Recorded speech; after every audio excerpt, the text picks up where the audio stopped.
Bonjour à tous. Bonjour les amis de la Bonjour. forêt. Je reçois Sébastien Brunet, le champion de route 1997, Oui. au moins. Toutes catégories confondues. Saison printemps-été. Voilà, et je reçois Jean-Charles Matet. Jean-Charles Matet, c'est une des dernières vidéos que nous filmons ensemble ce mois-ci, puisque c'est le champion de la conquête d'Angleterre, puisque tu pars, Comme Guillaume le Conquérant. comme Guillaume le Conquérant, comme William, tu pars en Angleterre au début du mois de décembre. Donc, Exactement. Armé de tous les guides, tu vas Voilà. éclater tous les Anglais qui jouent à route. Exactement. Voilà. Pour leur montrer et le donc, style à la tu française. pars quoi. pour un certain temps, là, Un certain temps. voire un temps certain. Voilà. Dès que je sais que je reviens, on refait une vidéo. Voilà, mais on fera peut-être des vidéos à Un distance. certain, le temps est, pourrait dire une on certaine fera peut-être des créature. vidéos à distance via OBS ou etc. On verra. Donc, 7e vidéo du guide du routard consacrée à la faction, la dernière faction qu'on n'avait pas traitée de la boîte de base. Parce que c'est la plus chiante à faire. C'est la plus chiante à faire et on va s'arrêter là pour un moment parce qu'on a parlé d'autres factions dans les match-up, mais en fait on n'a pas l'intention pour l'instant de les traiter. Si on fait 10 000 vues, Voilà. Promis, si on obtient 10 000 vues sur cette vidéo, on fait toutes les autres. On fait toutes les autres factions. Voilà. Voilà. Et 10 000 € sur le coffee. Il faut les deux.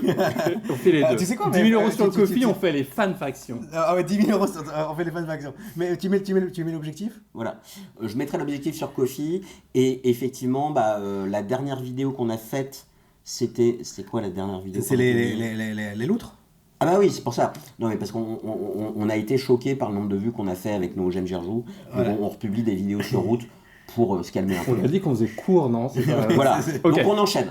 N'oubliez pas de vous abonner parce qu'on veut viser 300 000 abonnés. Oui, ça c'est pour la Pour- croisière. et pour le la Club Med croisière. 2. Et honnêtement, on a trouvé le plan. La croisière sera extraordinaire. Faut que je t'en parle parce que j'ai vraiment trouvé la solution. On fera une vidéo spéciale, je pense, Ouais. pour Noël. Allez, on enchaîne. Parce que c'est moi qui monte. Le vagabond. Le vagabond, vagabonds. c'est cool. Les vagabonds, parce qu'effectivement, il y a plusieurs vagabonds. Alors pour moi, c'est un peu le symbole ultime de route, parce que c'est la faction la plus asymétrique et la plus bizarre du jeu. C'est la faction qui s'est A rajoutée, priori. qui s'est rajoutée à la fin. C'était un peu parce qu'il aimait bien faire du jeu de rôle. Ouais, parce que Patrick c'est Leder. ça. C'est pas, et comme tu dis, c'est pas une faction, c'est des factions, parce qu'en fait, il y a plein de vagabonds. Ils ont tous des départs différents, des objets différents, et du coup, des styles de jeu différents. C'est pour ça que le guide est aussi pas un peu pénible à faire, c'est parce que faut être encore plus, il y a encore plus de caveats et de Subtilité. de subtilité, voilà. Et donc, il se balade avec une seule figurine sur le plateau. Voilà, une à la fois. Et c'est ni un soldat, ni. Enfin, C'est pas un guerrier, ouais. c'est pas un C'est gars. pas un guerrier, donc il a plein d'exceptions. On peut aller dans les clairières. Voilà, et qu'est-ce qu'il fait? Il fait son petit jeu de rôle. Donc, comme dans tous les jeux de rôle que Oui. tout le monde fait, tu vas dans des ruines, des donjons, Et t'as des quêtes à t'as faire. des quêtes, tu lootes des objets et tu massacres tout un tas d'innocents qui passaient par là pour Voilà. faire de l'XP. T'es le libertarien, tu t'en fous des règles, tu fais tes Voilà. propres règles et tu veux aller sur Mars. C'est l'américain. Voilà. Ou Charles Manson, ou parce que tu te fais des alliés, tu les envoies chez les autres se sacrifier, et puis Voilà. c'est sympa. Et en gros, comme tout libertarien, si tu le tapes pas, c'est lui qui gagne. Et donc c'est aussi un peu une espèce de timer ou de réveil, puisqu'il faut il faut régulièrement lui taper dessus, sinon ça met fin à la C'est un partie, buzzer. tu vois, Voilà. c'est un buzzer. Et du coup, pour cette raison-là, c'est aussi c'est la faction la plus clivante du jeu, je pense, qu'on aime ou qu'on adore, et que beaucoup de gens détestent, en fait. Ah bon? Ah ouais, il y a plein de gens qui détestent le vagabond. Mais moi, tu vois, j'ai des copains qui avaient fait pas mal de parties et pour eux, le jeu était broken, comme disent les gens, à cause du vagabond. Bah si tu tapes pas le vagabond, il gagne, oui. Voilà. C'est pas joué. Alors justement, on peut parler un peu de la méta et du niveau, du power level du vagabond. Alors c'est vrai que à la sortie du jeu, c'était une faction très très forte. C'est une faction qui est très forte entre les mains de débutants, parce qu'ils savent pas du tout le contrer en fait. Et les autres factions peuvent scorer assez lentement au début, etc. Et dans le contexte du jeu de base aussi. Dans le contexte du jeu de base, c'est aussi qu'une faction qui est plus forte parce que elle s'en sort mieux avec les factions du jeu de base, avec la map automne, Voilà. etc. Voilà, et en plus, dans le jeu de base, il y a le. Comment il s'appelle? Il y a Base, il y a le le bricoleur, il y en a qui sont et- très forts. Il y a le bricoleur avec le deck de base. On peut faire des trucs marrants. Voilà. Mais on constate qu'il y a un déclin du vagabond au fur et à mesure des années qui a très clairement perdu sa place de leader parce que le jeu s'est accéléré. Les gens ont appris à gagner plus vite. Le jeu est devenu beaucoup plus agressif. Quasiment toutes les factions qui sont sorties depuis la boîte de base ont rajouté de l'agressivité au jeu. Et le vagabond, il aime pas ça. Parce qu'il n'aime pas se faire taper. Mise en place avancée, peut-être aussi. La mise en place avancée fait qu'on ne peut plus choisir son vagabond. C'est un vagabond qui est imposé. Ah, Donc en fait, les vagabonds pourris sortent plus souvent et du coup c'est plus compliqué. Les maps sont moins favorables aux vagabonds parce que les déplacements sont plus compliqués, etc. etc. Et ça fait qu'aujourd'hui, pour les compétiteurs, c'est une faction qui est correcte, mais qui est pas du tout... qui est même pas dans le top 3, je pense, à mon avis. donc c'est pour un moi. A-tier.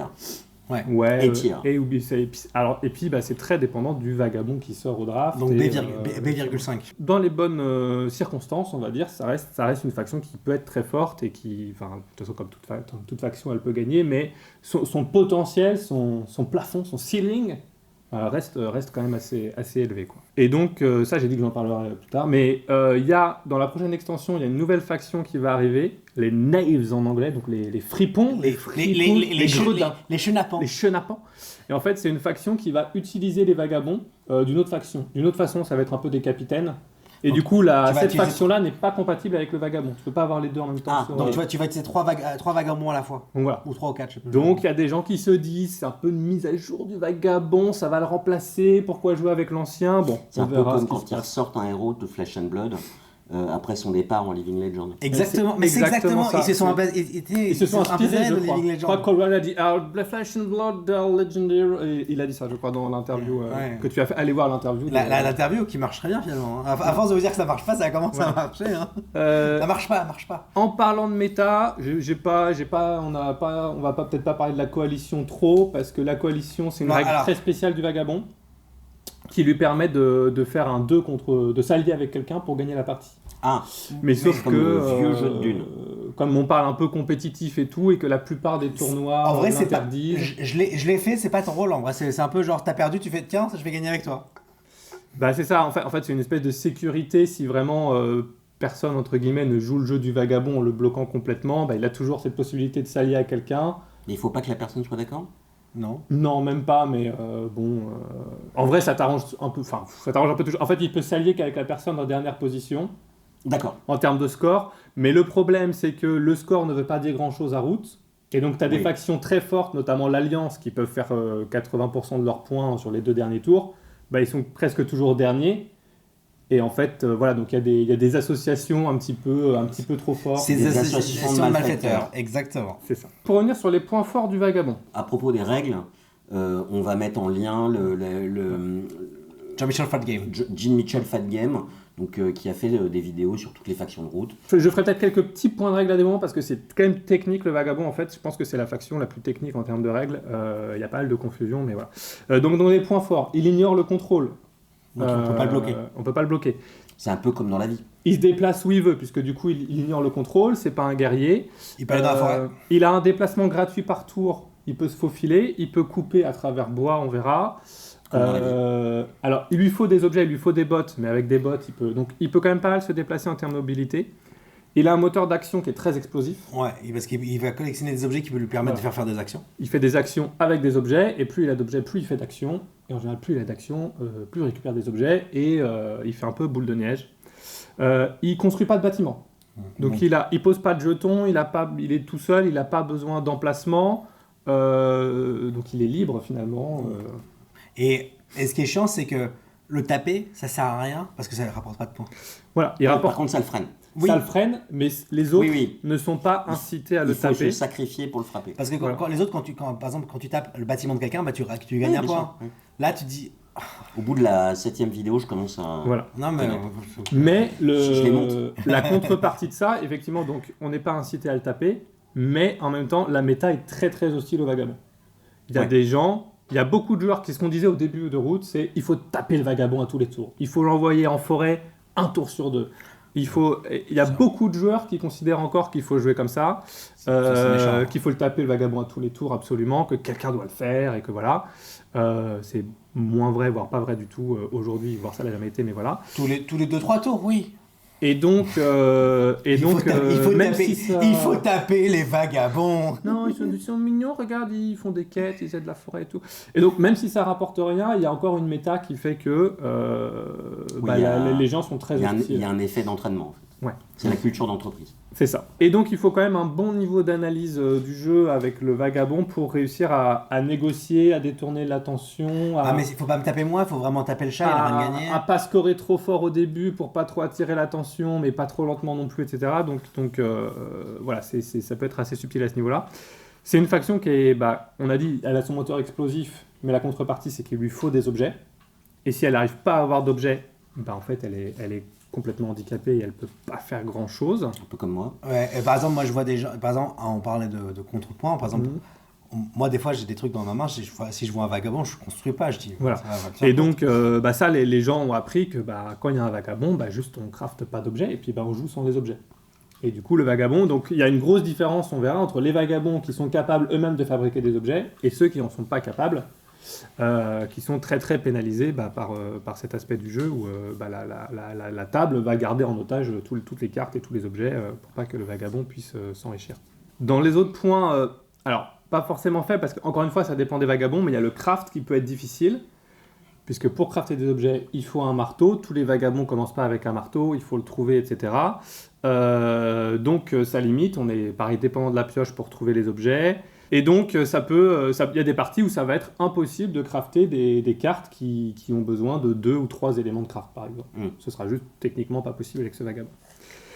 C'est une faction qui est complexe à optimiser à haut niveau, parce que quand on commence à avoir beaucoup d'objets, qu'on peut faire beaucoup d'actions, en fait, faut gérer les dégâts, faut gérer le timing, on verra, pour aller en forêt réparer ces objets.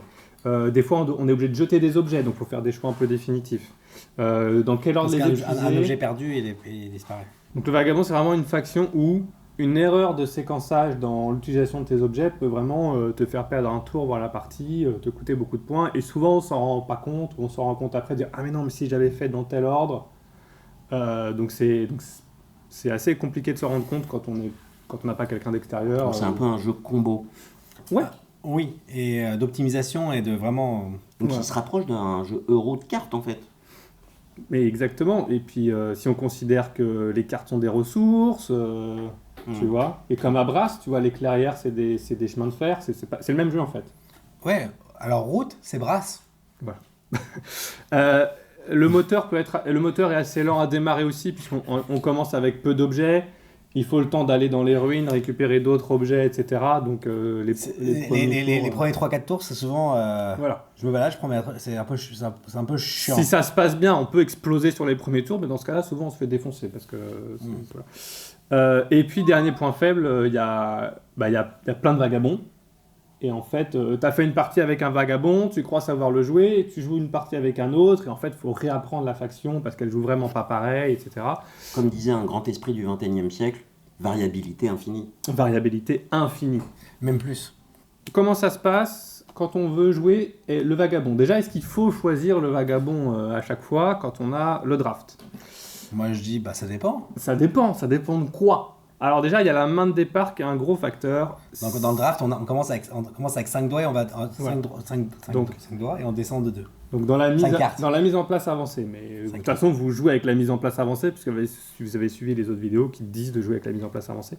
Donc effectivement, si vous avez déjà le thé ou le marteau dans votre main de départ, c'est un très très gros facteur. Le café. C'est du root tea, donc pardon, c'est du thé, je ne sais pas pourquoi. Matago n'est même pas capable de traduire le mot tea, pardon, mais voilà. Si on a le thé ou le marteau, on verra, c'est les objets les plus importants pour le vagabond. Si vous avez ça en main, c'est vraiment, dans le draft, le vagabond est une très très bonne raison de le choisir. Un facteur qui fait qu'il ne faut pas du tout choisir le vagabond, c'est si vous avez les rats ou 2 vagabonds dans le draft. Le rat, c'est une autre faction qui a besoin des objets pour son moteur d'action, et donc... au mieux du mieux, vous allez vous partager les objets, mais forcément, le moteur des 2 va être impacté. Et le rat est extrêmement agressif, et lui, il va vous défoncer, il va vous envoyer en forêt tout le temps. Et lui, il a intérêt à vous taper. Le deuxième vagabond, déjà, faites pas ça, mettez pas 2 vagabonds dans votre draft. Enfin, refaites le draft si vous avez 2 vagabonds. Mais pourquoi Qui veut s'infliger ça ? J'ai jamais fait ça, je pense que ça va être drôle. 2 vagabonds et un rat. Alors, le problème, c'est d'être le deuxième vagabond pour la même chose, parce que le premier vagabond va en fait shipper tous les objets qui ont été fabriqués par les autres. Il va se servir en premier, en fait. Et tu peux avoir que 2 vagabonds, tu peux pas avoir 4 vagabonds ? Là, tu viens de lancer un concept, il faut qu'on essaye, mais il n'y a que 2 cartes pour drafter dans le... Non, mais en mélangeant 2 jeux. Un mélange de jeux. Non, Franchement, mais parce que dans le jeu de all rôle, vagabond, all the time. Ah, c'est quoi, on va essayer. dans le jeu de rôle, tout le monde joue des vagabonds. Dans le jeu de rôle, tout le monde joue des vagabonds, effectivement. D'ailleurs, la partie filmée, elle a bien marché. Dans le draft aussi, le nombre de factions rouges, parce que plus il y a de factions agressives, plus il y a de gens qui vont avoir des actions je ne sais pas quoi faire, on va taper le vagabond. Donc plus il y a d'agressivité, plus vous avez de chances de finir en forêt souvent. Et à contrario, est-ce que vous avez des factions que vous aimez bien, les piñatas, puisque c'est des factions qui vont vous aider à scorer bon gré mal gré, donc genre les chats, les lézards, peut-être les loutres, l'alliance et les corvidés sur certains trucs, mais voilà. Parce que soit c'est des factions qui rassemblent beaucoup de points au même endroit, vous allez pouvoir taper, ou des factions que vous allez pouvoir aider, on verra les différentes stratégies, et qui peuvent pas trop se défendre, qui peuvent pas trop vous attaquer en fait. Voilà, la map c'est aussi un facteur, donc la map automne c'est toujours bien, et la map lac c'est la pire pour le vagabond parce qu'il a une ruine tout en bas, C'est et pas nager en fait. il n'y a pas de forêt au milieu, donc pour se déplacer c'est l'enfer.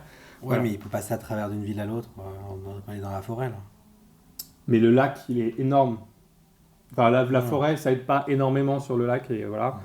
La map hiver, c'est pareil. La rivière, elle coupe la forêt en deux. Là, c'est dans les règles. C'est la seule rivière qui coupe les forêts en deux. Donc, les déplacements, c'est compliqué. Voilà, donc ça, c'est pour le draft. On fera un point un peu dédié sur les match-up et sur les plateaux, sur les maps, etc.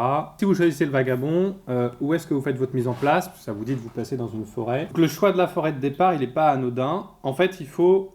Donc, vous avez toujours 4 ruines sur chaque map. Et il faut anticiper le circuit, dans quel ordre vous allez faire les ruines en fonction de la map. En fait, vous voulez utiliser que le faufilement, que le déplacement gratuit pour aller de ruine en ruine. Vous ne voulez pas dépenser des objets, parce que déjà, vous devez utiliser votre torche pour fouiller la ruine. Si en plus, vous devez utiliser une botte, vous avez déjà 2 objets sur 3 par défaut, on va dire. Donc, votre but, c'est d'anticiper le circuit pour que tous les déplacements soient gratuits. Rappelle-moi, quand tu utilises un objet, il passe en fatigué. Ouais.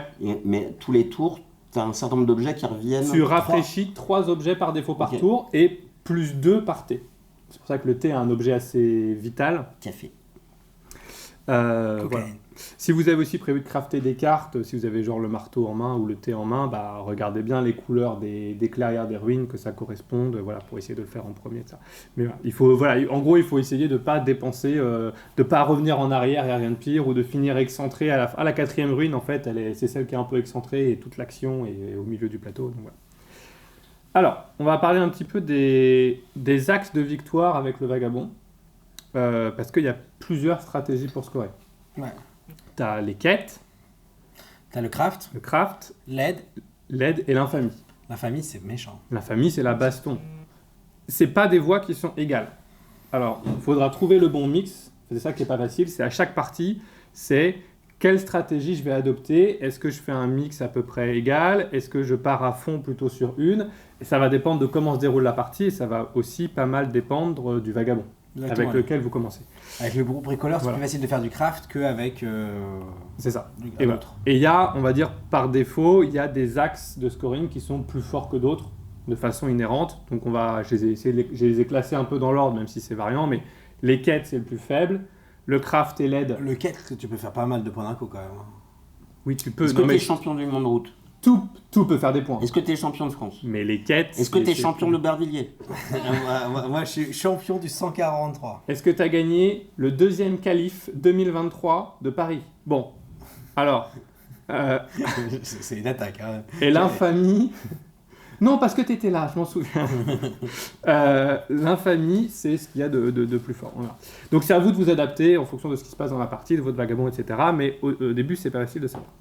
Donc on va commencer par les quêtes. Alors pour moi, c'est ce qu'il y a de moins efficace en termes de points.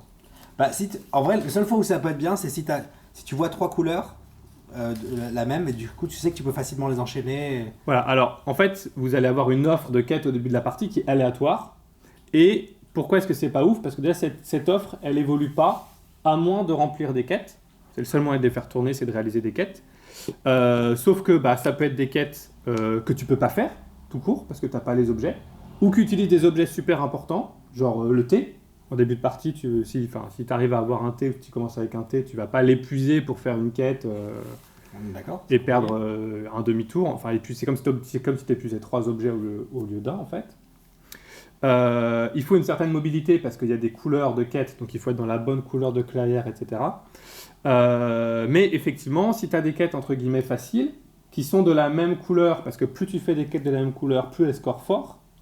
Parce que c'est un par. Voilà. C'est Un, trois, un par couleur. Donc si tu as 4 jaunes, bah, ça fait 4 points. D'accord, ok. La première fait un point, la Mais c'est deuxième pas fait un point. 1, 3, 6, Non, 10. non, Non, c'est plus simple à compter. Donc voilà, donc regardez l'offre de quêtes au début et puis vous dites bon bah les quêtes bah là ça sert à rien, bah, peut-être j'en ferai une ou alors ah tiens il y en a 2 ou 3 qui sont possibles, voilà ça peut être un facteur. La première quête, c'est presque toujours recommandé de plutôt piocher avec plutôt que de faire un point. On peut toujours choisir de piocher 2 cartes plutôt que de faire un point, plutôt que de faire les points de la quête. Pourquoi ? Parce que 2 cartes ça vaut plus qu'un point. Parce que déjà, si on fait de l'aide avec les cartes, chaque carte vaut un point au début. Bref. En plus, peut-être que vous allez piocher justement un marteau, un thé, une botte. Mais ça, il faut être ensuite capable de crafter.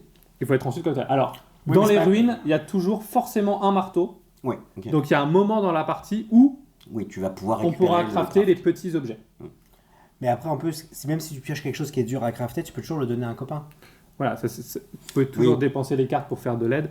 Donc on considère que la première carte, il vaut mieux... C'est toujours bien d'essayer de faire au moins une quête pour piocher 2 cartes. Ça coûte pas grand-chose, entre guillemets, si vous n'avez rien de mieux à faire. Pour les quêtes suivantes, donc si vous les faites dans la même couleur, les points commencent à devenir intéressants. Voilà, vous pouvez aussi essayer d'être un peu discret, etc. Mais c'est coûteux. Si la partie va pas vite, la première quête, tu pioches. La deuxième quête, tu pioches. Et en fait, la troisième et la quatrième, tu scores, et d'un coup, tu fais 5 points, tu vois. Parce que 3 et 4, ça fait 3 et 4 et 7. 3 et 4, ça fait 7. Alors si c'est de la même couleur, tu m'as compris. 1, 2, 3, oui, c'est à partir de la troisième, donc 7. Donc voilà, bon, c'est un peu Christmas Land, comme disent les Anglais, c'est un peu... Et surtout pendant la période de Noël. Voilà. Mais c'est bientôt Noël, donc peut-être que ça peut vous arriver. Voilà. Mais, bon, bref, pour résumer, à moins d'avoir un vagabond spécialisé dans les quêtes, il y en a. Ah oui, ok. Voilà. C'est quand même quelque chose qui est ponctuel, qui est accessoire. Voilà. Si ça se présente à vous et que les cartes, ça se goupille bien, il y a peu de chance, vous pouvez faire des quêtes. Mais voilà, pour moi, c'est compliqué. C'est compliqué. Je comprends. Mais si tu arrives à faire 4 points, 7 points de quête, c'est waouh, c'est super, t'es content. Ça peut arriver. Et c'est une bonne manière de gagner en tant que vagabond, je trouve que c'est assez cool. C'est assez classe. Assez cool. Ah, je pensais que tu disais assez cool. Assez cool. Le craft. Il y a vraiment 2 cas de figure par rapport au craft. C'est est-ce qu'on commence la partie avec un marteau et est-ce qu'on commence pas la partie avec un marteau. C'est pas la même chose. Parce C'est que pas sans marteau, tu peux pas fabriquer. Voilà. Si t'as pas de marteau au départ, bon, comme je disais, pour crafter, il faut au moins un marteau. Si tu commences pas avec, tu es à peu près sûr que ce sera pas un axe de scoring majeur. Parce qu'il y a toujours un marteau dans les ruines, ok, mais tu sais pas si tu vas le trouver dans la première ruine, la deuxième, la troisième, la quatrième. Il y en a que 2 sur la pile qui commencent avec un marteau. J'ai une question, t'es le seul qui peut péter les ruines et récupérer les objets qu'il y a dessous ? Le rat peut le faire aussi, c'est pour ça qu'il faut pas jouer avec le rat. Ou le deuxième vagabond. Mais il y a 2 objets par ruine quand il y a 2 vagabonds. D'accord. Et quand il y a 4 vagabonds, 4 objets par ruine. Donc il y a toujours un marteau dans les ruines. Alors vous allez me dire, bah oui, mais peut-être que les adversaires vont crafter un marteau et j'en récupère un deuxième. Non. Un adversaire qui sait jouer ne fabrique jamais de marteau. Quand il y a un vagabond. Ou ne fabrique jamais de thé, normalement. En tout cas, pas en début de partie, parce que voilà, peut-être à la fin pour faire des points, mais en début de partie, on vous filera pas de marteau gratos. Donc déjà... C'est le vagabond. T'es d'accord ? Donc voilà, donc si t'as pas de marteau... Alors, il n'y a pas que le fait de... Tu peux aussi en avoir un dans ta main de départ. Oui, non, mais j'entends. Mais il n'y en a que 2 qui commencent. Du coup, si tu commences avec, tu peux arriver à 3 potentiellement. Et donc si tu commences pas avec un marteau, tu sais que tu ne pourras pas faire les objets de niveau de craft 2 ou plus. Et donc, ce sera forcément quelque chose de complémentaire, où tu feras des objets ponctuels pour aider un peu ton monteur. Tu feras une botte par-ci, un sac par-là. Parce qu'on est d'accord qu'il te faut autant de marteaux que le niveau de craft. C'est ça. En plus d'être dans la bonne clairière, ça. Et si le marteau lui-même coûte combien à crafter ? D'accord, donc si tu as un marteau... Si toi tu l'as, tu peux le faire tout seul. Mais il ne faut pas compter sur les autres pour te le... Non. Voilà. Tu peux le faire tout seul. Si tu commences avec un marteau, tu peux toi-même crafter le marteau. Ou si tu trouves le marteau dans la ruine. Ou tu peux piocher. Ou tu peux tomber dessus, mais le marteau, il n'y en a pas beaucoup dans la pioche. Okay. Et donc c'est statistiquement peu probable. Oui. Alors l'autre cas de figure, c'est si tu as un marteau dans le départ. Donc soit ton vagabond commence avec, soit tu en as un dans ta main de départ. Donc si t'es le bricoleur ou l'aventurier. Si t'es le bricoleur ou l'aventurier, tu commences avec un marteau direct. Là, c'est différent parce que tu vas marquer des points de craft plus tôt dans la partie, a priori. Parce que tu vas crafter. Parce que tu vas crafter. Tu vas enrichir ton moteur d'action beaucoup plus tôt. Et donc, tu vas faire boule de neige plus tôt. Donc, si tu trouves ton marteau rapidement, ton deuxième marteau, du coup, qui est dans les ruines, tu vas avoir accès aux objets de niveau 2, etc.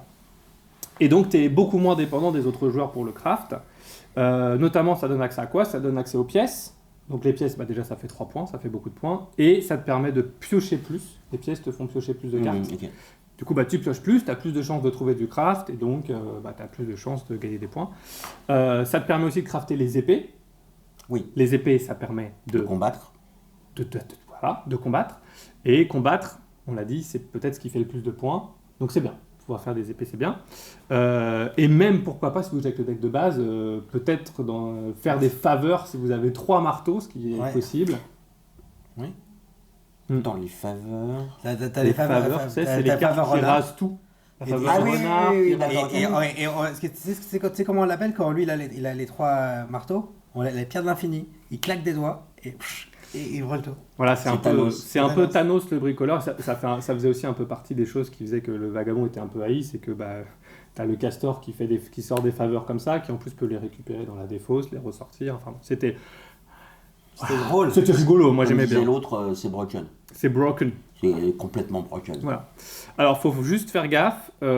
Si on est un vagabond et qu'on a rapidement 2 marteaux, en général, ça devient un 3 contre 1 assez rapidement. Oui. Hein. Faut pas trop s'exciter niveau craft et niveau points, parce que si ça va super vite, Il faut pas le on dire se aux fait autres. exploser. Faut pas le dire aux autres que t'as 2 marteaux quand on a 2. Faut pas le dire, non, j'ai qu'un marteau. Non, mais je me suis trompé, j'ai mis 2 jetons, mais non, mais j'en ai qu'un. Promis, je les utilise pas. Ouais. Voilà. Et au pire, les marteaux, ça sert à se réparer, donc c'est toujours bien dans une stratégie agressive. Si on n'a pas de craft, au pire, on peut se réparer nos objets et moins aller en forêt. Voilà pour le craft. Alors, l'aide. Qu'est-ce que c'est que l'aide? L'aide, c'est une action qu'a le vagabond. Il peut donner des cartes aux autres. Il a une petite piste de relation avec chaque faction. Et alors, à chaque fois qu'il donne des cartes ou plusieurs cartes, il va monter sur cette piste. Donc, Mais en plus, il récupère un objet en échange. il récupère un objet ou S'il y en pas. a. S'il n'y a pas d'objet, D'accord. voilà. T'as le droit d'aider de manière généreuse. Oui, c'est Voilà, tu as le droit d'aider pour les points. Généreuse. Donc, le premier palier, c'est une carte, tu fais 1 point. Le deuxième palier, il faut filer 2 cartes, etc. etc. Puis après, donc, il y a pas mal de contraintes. Il faut épuiser des objets. Pour chaque carte qu'on donne, il faut épuiser un objet, Ok, quel qu'il soit. quel qu'il soit, peu importe. Il faut dépenser des cartes, donc il faut des cartes. Oui.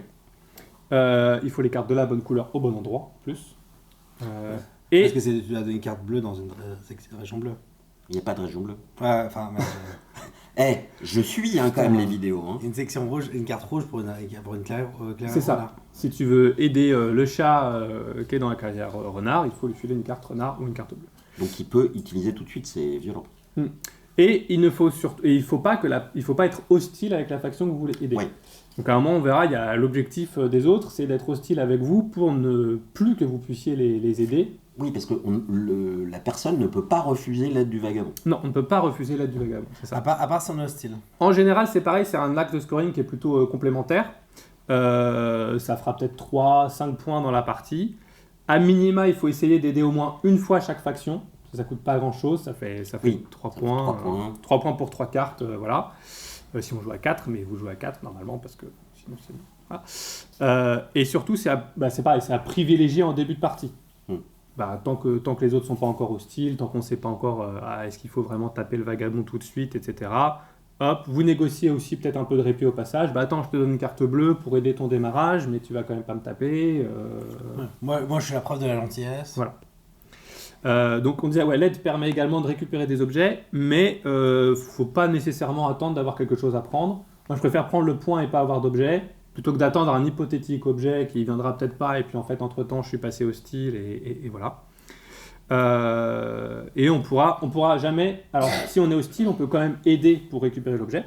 Donc on pourra jamais, de toute façon, t'empêcher de récupérer l'objet. Mais tu marques pas de points, tu marques 0 points. Ah oui, quoi d'accord, qu'il c'est arrive. ça. Alors, il faut savoir déterminer, il y a des circonstances où l'aide, ça peut être la stratégie de votre partie, ça peut être l'axe majeur de scoring, en devenant allié avec une des factions. Voilà. Tu l'as tellement aidé qu'ils se disent ah ben je vais écouter ce que dit le vagabond. Voilà, c'est un peu comme une coalition, mais sauf que vous gagnez tout seul. C'est une coalition active. C'est une coalition individuelle. C'est quoi un peu les... Ça allait bien, la coalition individuelle, j'aime beaucoup. Hein, C'est quoi les facteurs? C'est déjà si vous avez un faction qui commence sans épée, ou vous trouvez votre épée très tard, genre dans la dernière ruine, et donc là c'est compliqué d'être... de toute façon vous n'avez pas d'épée, vous n'allez pas être agressif. Et surtout si vous n'avez pas d'épée, vous ne pouvez pas devenir hostile. Donc on ne peut pas vous empêcher de scorer avec l'aide si vous n'avez pas d'épée. Et aussi si vous commencez avec une pièce, que vous piochez plus de cartes, vous avez plus de cartes pour aider, ouais. ou vous en récupérez une en début de partie pour X ou Y raison. Bah, les quêtes, c'est ce que tu disais. Oui. Si tu fais des quêtes pour piocher... Je suis, hein. Non, mais comme je parlais des pièces, je pensais qu'il y avait... Mais c'était une autre façon d'acquérir des cartes, effectivement, c'est que tu peux faire des quêtes pour récupérer des cartes et du coup alimenter ton aide. Si l'aide est une stratégie... si vous souhaitez devenir allié, il faut choisir une faction et concentrer toute son aide dessus. Ah oui, d'accord. Voilà. C'est pas plusieurs factions. Alors, ça coûte trop de cartes. Ça coûte trop de cartes, c'est compliqué et puis vous vous dispersez. Parce qu'en fait, qu'est-ce qui se passe? Pourquoi est-ce qu'il faut choisir qu'une faction? C'est parce qu'une fois que tu arrives au statut d'allié, une carte, c'est 2 points. D'accord. Okay. Et aussi, pour chaque palier, c'est 1, 2, 3 cartes. Donc voilà. Et en fait, ça coûte beaucoup d'actions d'arriver au stade d'allié, mais une fois que tu y es, c'est le jackpot. Qu'est-ce qui fait qu'une faction peut être un allié possible? Idéalement, c'est une faction qui a pas mal de présence sur la map, qui est présente sur plusieurs couleurs de clairière. Pourquoi? Parce que tu peux lui donner n'importe quelle il faut être au même endroit que cette faction pour l'aider. Et effectivement, si tu as une diversité de couleurs dans la main, si elle est présente à plusieurs endroits, c'est plus facile de l'aider et de l'atteindre. C'est aussi mieux si c'est une faction qui n'est pas très agressive, pour laquelle ça va être compliqué ou coûteux de vous attaquer. Le chat, par exemple. Le chat, ça va lui coûter beaucoup d'actions. Ça va lui coûter des actions. Il n'en a pas beaucoup. Les lézards, ça va être presque impossible. Il lui faut les bons parias et tout. C'est toujours le même truc pour attaquer. L'Alliance, elle a pas envie de perdre des actions à taper des gens. Elle a autre chose à faire de son peu d'actions. Mais alors, j'ai une question. Quand tu es allié, est-ce que lui peut prendre la décision de te taper? Oui. D'accord. Souvent, ça va être l'objectif.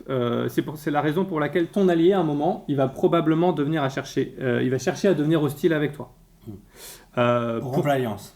Pour plusieurs raisons. Déjà parce que toi, tu vas scorer beaucoup de points, même si tu l'aides. Et surtout, alors, qu'est-ce qu'on peut faire quand on est allié? On peut faire des points en lui filant des cartes. Et c'est pas que ça. On peut se servir de l'allié en combat. C'est-à-dire que quand je fais un combat et que l'allié est là, alors déjà, moi, je fais plus de dégâts. En fait, les guerriers alliés comptent comme des épées en plus. Et en plus, il va encaisser une partie des dégâts. Tu peux rediriger d'abord sur lui?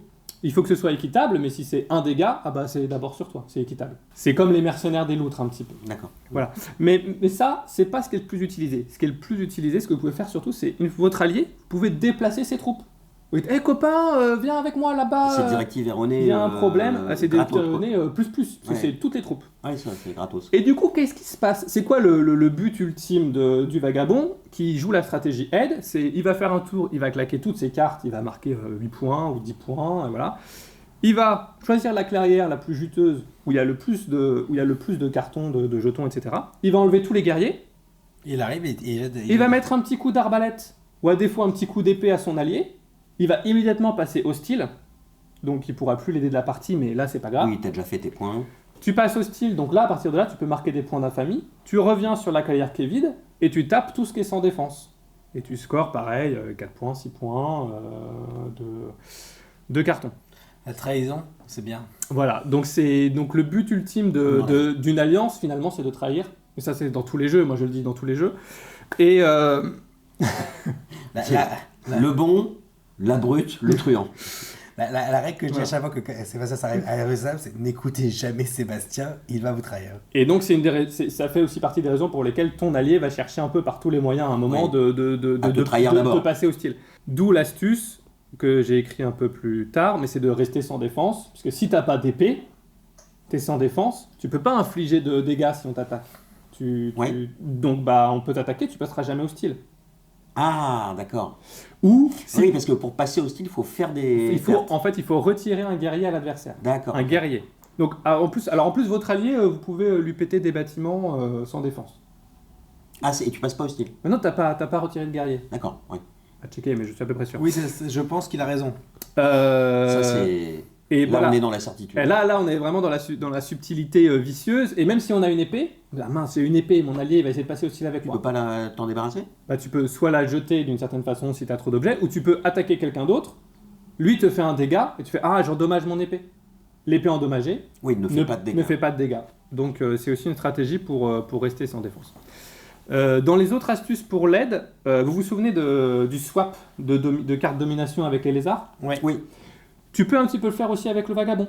Par exemple, ah, j'ai une carte bleue dans la main, mais j'ai envie d'aider le chat, mais j'ai pas envie de lui filer une carte bleue.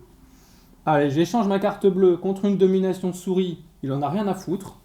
Bon, il faut que je fasse sur une carrière souris. Et j'aide le chat avec la domination souris au lieu de l'aider avec une carte bleue. Bon, ça marche avec toutes les factions. Oui. Mais du coup, si vous voulez pas donner une carte trop forte, ou genre vous avez les croque-morts ou une carte super forte, vous voulez pas la filer parce que Faut pas dégainer non plus. vous voulez pas que l'autre la craft parce qu'elle est super forte, ou vous voulez pas qu'il l'ait en main parce que ça l'aide pour X ou Y raison, bah vous regardez les dominations qui sont disponibles et vous échangez si Et possible. pourquoi tu. Oui, à la limite, tout ça, j'imagine que j'anticipe, mais ça n'a pas d'intérêt de crafter toi le croque-mort? Mais c'est Bah, dur, si. il faut 2 marteaux. Mm. Donc la plupart des vagabonds peuvent juste pas le faire. Donc 2 marteaux. Donc ce qui se passe, à part si tu commences avec un marteau, c'est compliqué. Oui. Et, Voilà. et aussi, il y a des choses que tu peux pas fabriquer parce que tu sais, Voilà. ils sont sur plusieurs. Oui, oui, oui. Où là, j'ai dit les croque-morts, mais il peut y avoir des cartes qui sont complètement inintéressantes pour le vagabond en termes de capacité. Par exemple, la carte qui fait que bah, tu ignores le contrôle. Toi, tu le fais par défaut, mais t'as pas envie de filer à l'Alliance, par exemple. Bon, bah, t'échanges avec une domination pourrie, tu sais que l'Alliance, ils feront jamais de domination. Voilà. Pensez aussi que bah, quand vous aidez les autres en fin de partie et que vous récupérez des objets, en fait, ça peut permettre de rallonger son tour. Il faut bien... en fin de partie, déjà, il y a des gens qui pensent pas à utiliser tous leurs objets. Notamment, bah, en fin de partie, tu peux utiliser ton thé, tu peux utiliser tes sacs, tu peux utiliser tes pièces. Et tu peux l'utiliser, par exemple, tu peux utiliser, tant pis, je dépense mon thé pour aider quelqu'un pour récupérer une botte, qui dans le même tour, je peux l'utiliser, pour me redéplacer, pour peut-être atteindre une clairière où il y a plus de points, etc. Donc voilà, essayez de penser que l'aide vous permet peut-être d'enchaîner certaines actions. Et qu'en gros, quand vous calculez vos tours, pensez aux objets que vous avez au départ de votre tour, mais aussi aux objets que vous allez acquérir en cours de tour. Et de ne pas hésiter, voilà, si c'est le dernier tour, bah, vous cramez tout. C'est pas grave. Question de règle, quand je jette quelqu'un, c'est lui qui choisit l'objet qu'il me donne. Non, pas du tout, c'est toi qui choisis. Ah, parmi la liste d'objets, c'est toi qui dis je veux le marteau. Non, les objets qu'il a déjà fabriqués. Oui, bien sûr. Parmi les objets qu'il a fabriqués, tu prends celui que tu souhaites. Okay. Oui, tout à fait. Bah, et l'autre, pareil, ne peut pas refuser l'aide, etc. C'est comme ça, hein C'est pas cool. Une autre astuce bon, qui marche avec toutes les stratégies, mais qui est bien pratique pour l'aide, puisque vous essayez de ne pas passer hostile, je vous rappelle, c'est de jouer un peu à cache-cache. Donc déjà, vous vous tenez loin des factions qui sont agressives. Bon, ça c'est un peu vrai tout le temps. Et tu te caches parmi les factions qui, elles, n'ont pas trop les moyens de t'attaquer.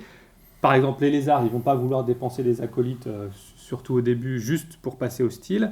Mais en plus, tu peux te cacher derrière leur jardin, que les autres peuvent pas traverser, pour venir te chercher, tu vois. Ou pareil, tu peux rester sur la sympathie de l'Alliance. Tu viens de taper? Ah ouais, mais tu vas en plus perdre une carte parce que tu vas déclencher un outrage sur l'Alliance. Donc c'est se planquer sur une base de l'Alliance ou sur de la sympathie, ça peut être pas mal. Parce que toi, tu la déclenches pas. Toi, tu ne déclenches pas la sympathie en te déplaçant dessus, car tu n'es pas un guerrier. Par contre, tu déclenches un outrage si tu tapes la sympathie. Oui, bien sûr. Ça, c'est normal. Indignation! Voilà. Et donc, il nous reste à voir l'infamie, qui porte bien son nom. Moi, je suis gentil. Moi. L'infamie, on va dire que par défaut, c'est le moyen le plus efficace pour le vagabond de marquer des points.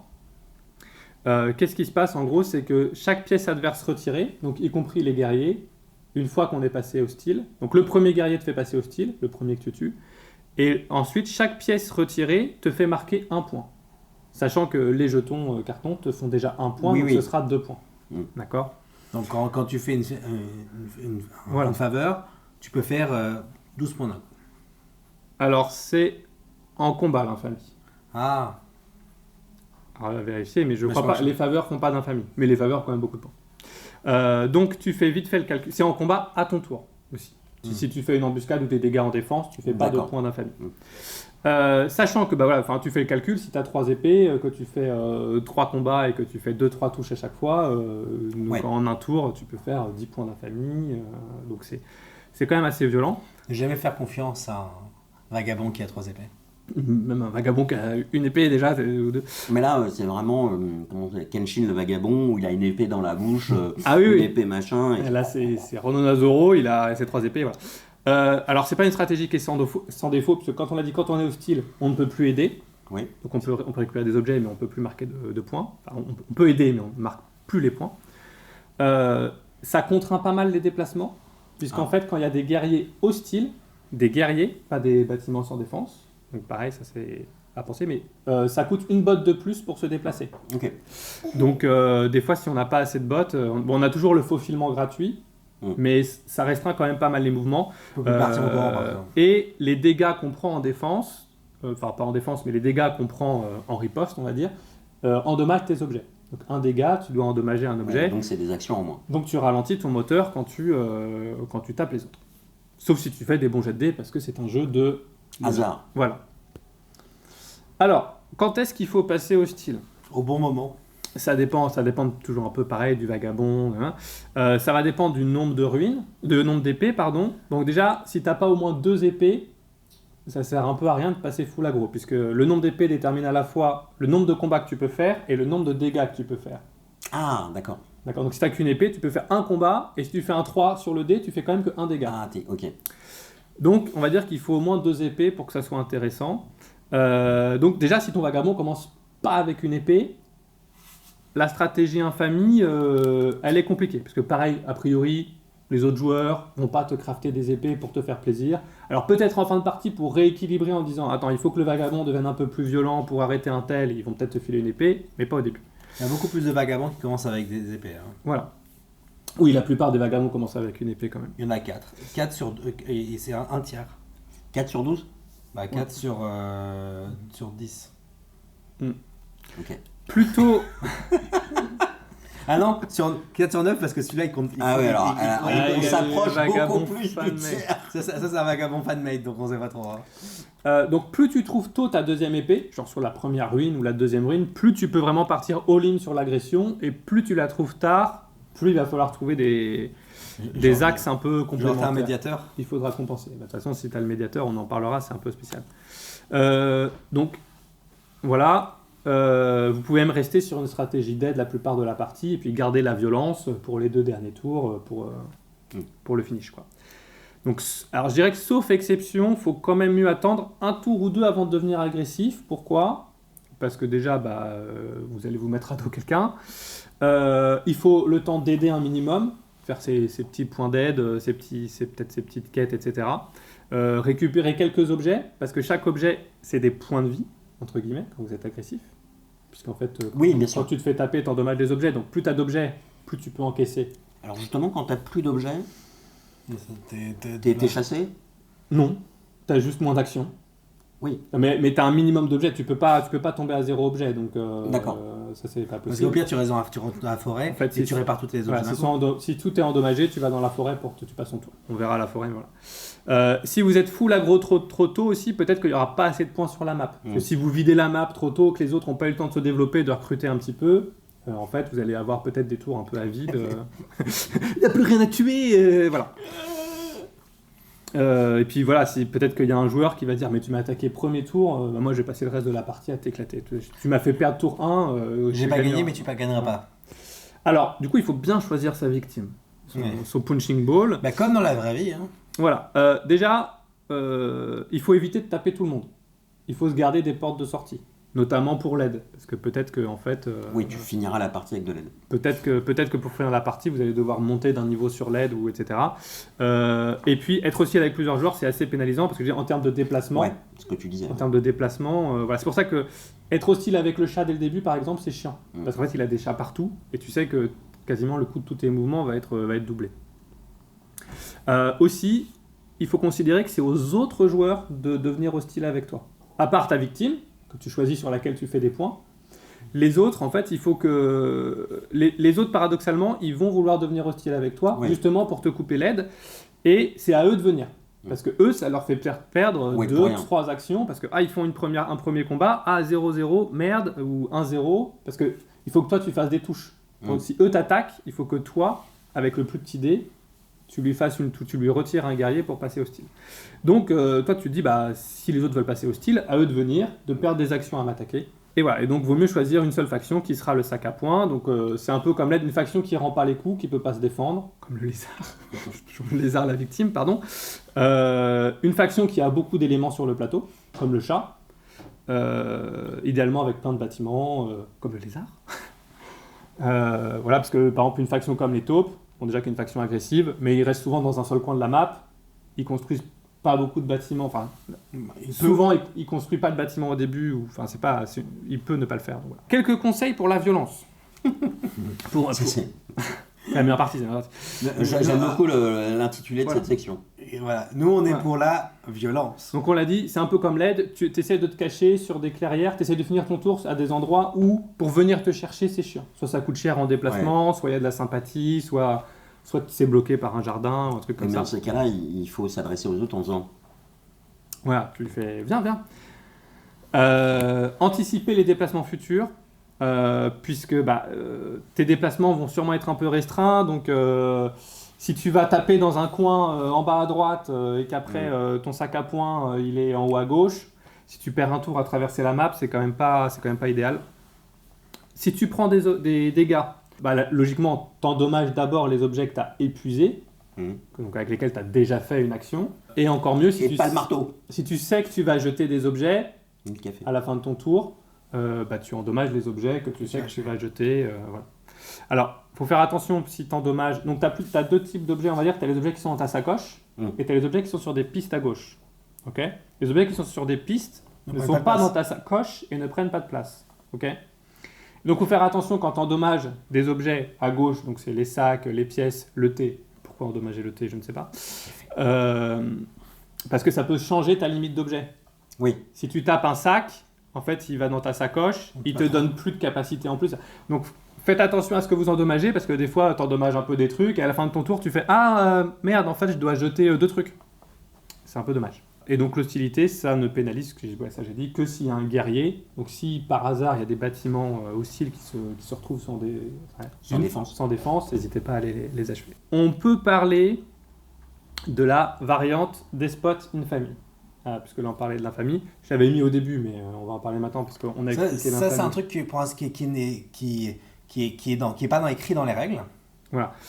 Et qui est dans les tournois globalement. Ouais, alors, dans certains tournois. En fait, le Vagabond, c'est une faction tellement polarisante, surtout au début en fait, qu'elle a conduit à la création d'une variante qu'on appelle Despot Infamy. C'est quoi? C'est despote comme le despote charismatique, même si c'est pas exactement la même règle. C'est que en fait, la règle, c'est que quand tu fais de l'infamie, des oiseaux, il parle des oui. Quand tu fais il a vu les guides, il connaît. La charismatique, je connais, oui. Non, mais je parlais pour les gens qui regardent la vidéo parce que eux, ils n'ont pas fait le montage. Euh, Dites-nous si vous avez fait le montage. Hein. En fait, ça va être, tu ne peux faire qu'un point d'infamie bonus par combat, au lieu de 1 point par dégâts, si tu veux, par élément retiré. Tu ne fais qu'un point par combat. Donc par exemple, si tu tues 3 guerriers en un combat, la règle normale tu ferais 3 points et là t'en fais qu'un. Ah ouais. Donc c'est un très très gros nerf de l'infamie. L'idée derrière ça c'est quoi? C'est de dire l'infamie c'est trop fort, tu vas être obligé de faire des quêtes et de l'aide et de panacher un petit peu tes stratégies. Faut varier les plaisirs. Et voilà.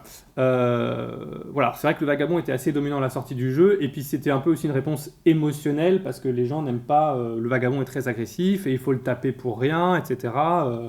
Les haters du Vagabond... Et donc, ça c'est implémenté en tournoi. Alors, les anglophones, dans leur tournoi, en ont fait une règle.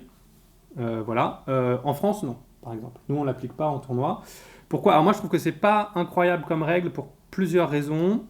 Alors, c'est vrai qu'elle rééquilibre un peu la force des 3-4 meilleurs vagabonds. Par contre, les vagabonds qui sont plus faibles, eux, ils sont complètement dans le trou. Mais ça pourrait être dépendant du vagabond. Ouais, mais ça l'est pas, parce que pour la simplicité, parce que normalement, il faudrait ajuster individuellement chaque vagabond. Ah non, mais t'as un mot-clé qui dit despote ou pas, quoi. Ça complexifie encore les règles du tournoi. Alors déjà qu'en tournoi, il n'y a pas le droit à la coalition, et en plus, alors, ça fait plein de règles spéciales pour le vagabond. Non mais bref, En tout cas, et je sais que l'éditeur des règles de route est en train de regarder comment on l'a formulée pour la mettre Leader Game. Ouais, de Leader Game. Il a discuté pour savoir si... Mais en plus, ils disent que Cole est d'accord pour cette règle, mais c'est pas exactement ça qu'il a dit. Oui, il a dit oui, ok, si vous voulez jouer avec, pourquoi pas, mais il a pas dit il faut jouer avec, quoi. Tu parles de Coco. On parle de Coco, on le connaît. Je t'ai perdu. Mais en tout cas, voilà, donc c'est vrai Voilà. que celui qui est responsable des règles est en train de voir comment les introduire potentiellement Voilà. dans les... Mais alors, en plus, potentiellement avec la nouvelle j'ai extension. discuté un petit peu sur le Discord anglophone justement pour ça, et en fait, les gens sont d'accord pour dire qu'aujourd'hui, c'est une règle qui est... Enfin, en tout cas, si le but, c'est d'ajuster le niveau de force du vagabond, elle n'est plus justifiée, cette règle. Oui, ok. Parce que nous, on joue 100 et le vagabond n'est pas du tout une faction dominante. Pour toutes les raisons que j'ai dit au début, le jeu qui s'accélère, qui est plus agressif, etc. Moi, je trouve aussi que ça retire une partie importante des négociations. Alors que je comprends que certaines personnes détestent, mais c'est qui va taper le vagabond ? Comment répartir la charge de ralentir le vagabond autour de la charge table ? mentale de taper un Qui va vagabond. devoir s'en charger, sacrifier un petit peu ses actions pour le faire. Voilà, et donc, moi, si le vagabond est très très fort à votre table, et que vous préférez jouer avec, voilà, sachez que ça existe. Il y a une partie de la communauté qui considère presque ça comme une règle officielle et pourquoi pas. Moi, je vous conseille, si vous jouez avec, de l'associer à une règle qui booste aussi les quêtes, qui fait tourner les quêtes plus vite, en contrepartie. Parce qu'en fait, on te dit, bah, c'est bien, tu vas jouer quête, mais en fait, à ton offre de quête, tu fais, ouais, mais je peux faire aucune quête, c'est impossible. Ou, enfin.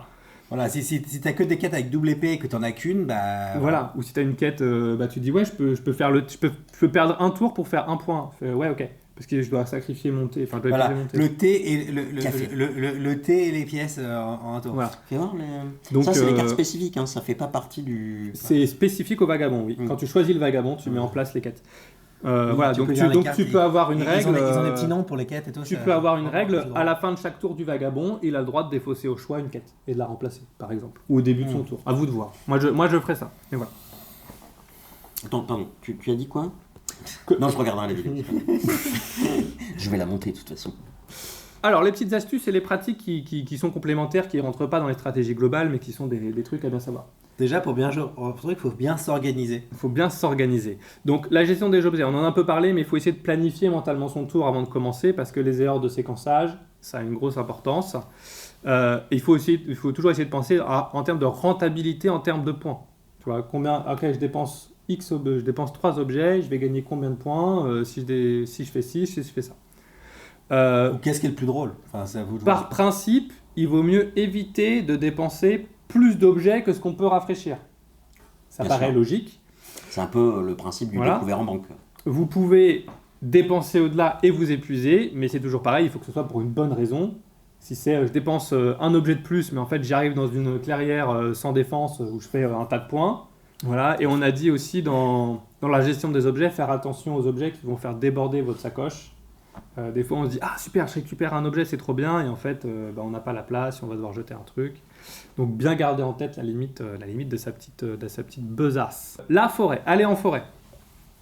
Qu'est-ce que c'est que ça ? Donc le vagabond c'est la seule faction d'ailleurs, qui peut aller dans une forêt. Pourquoi est-ce que tu irais en forêt ? C'est parce qu'en fait quand tu vas dans la forêt et que tu passes ton tour dans la forêt, tu fais rien d'autre, tu répares tous tes objets et tu rafraîchis tous tes objets qui étaient endommagés.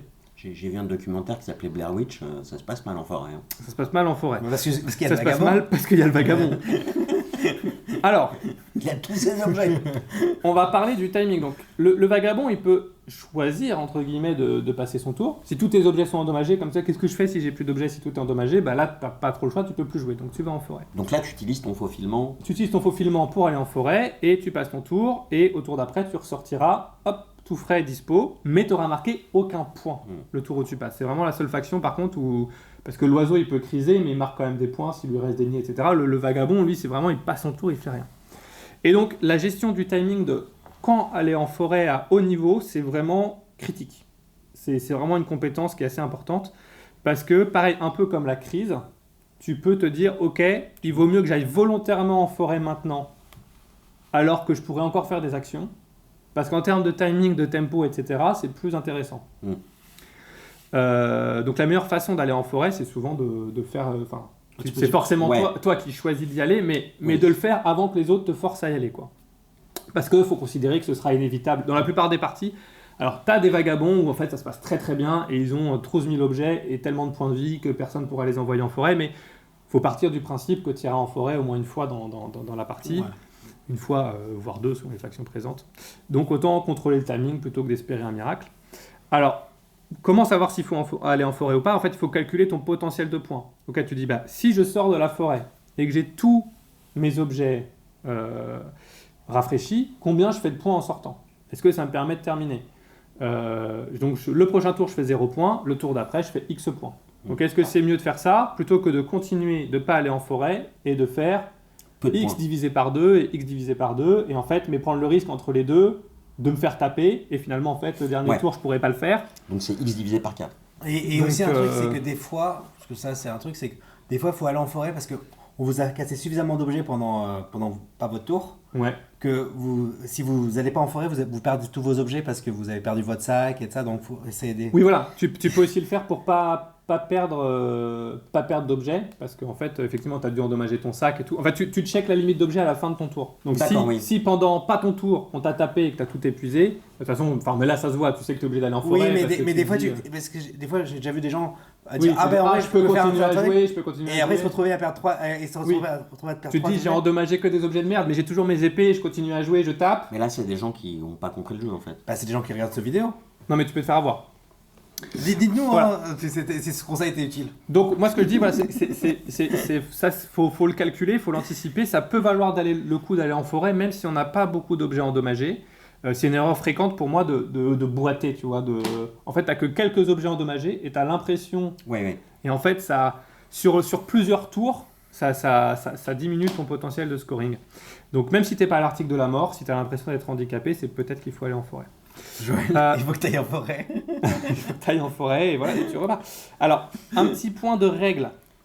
D'ailleurs, c'est moi, je vais en Angleterre, je vais dans la forêt. Hein.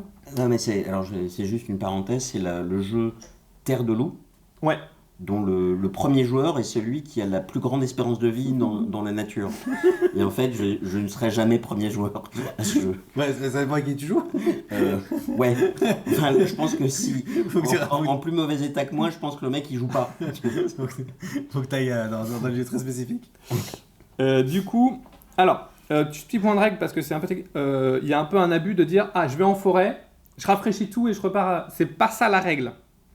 La règle, c'est quand tu vas en forêt, tu répares tous tes objets et les objets que tu répares sont rafraîchis. Plus tu rafraîchis ce que tu rafraîchirais normalement. Ah. La subtilité, c'est quoi? C'est pas tu répares tout et tu rafraîchis tout. Oui, c'est t'as beaucoup techniquement.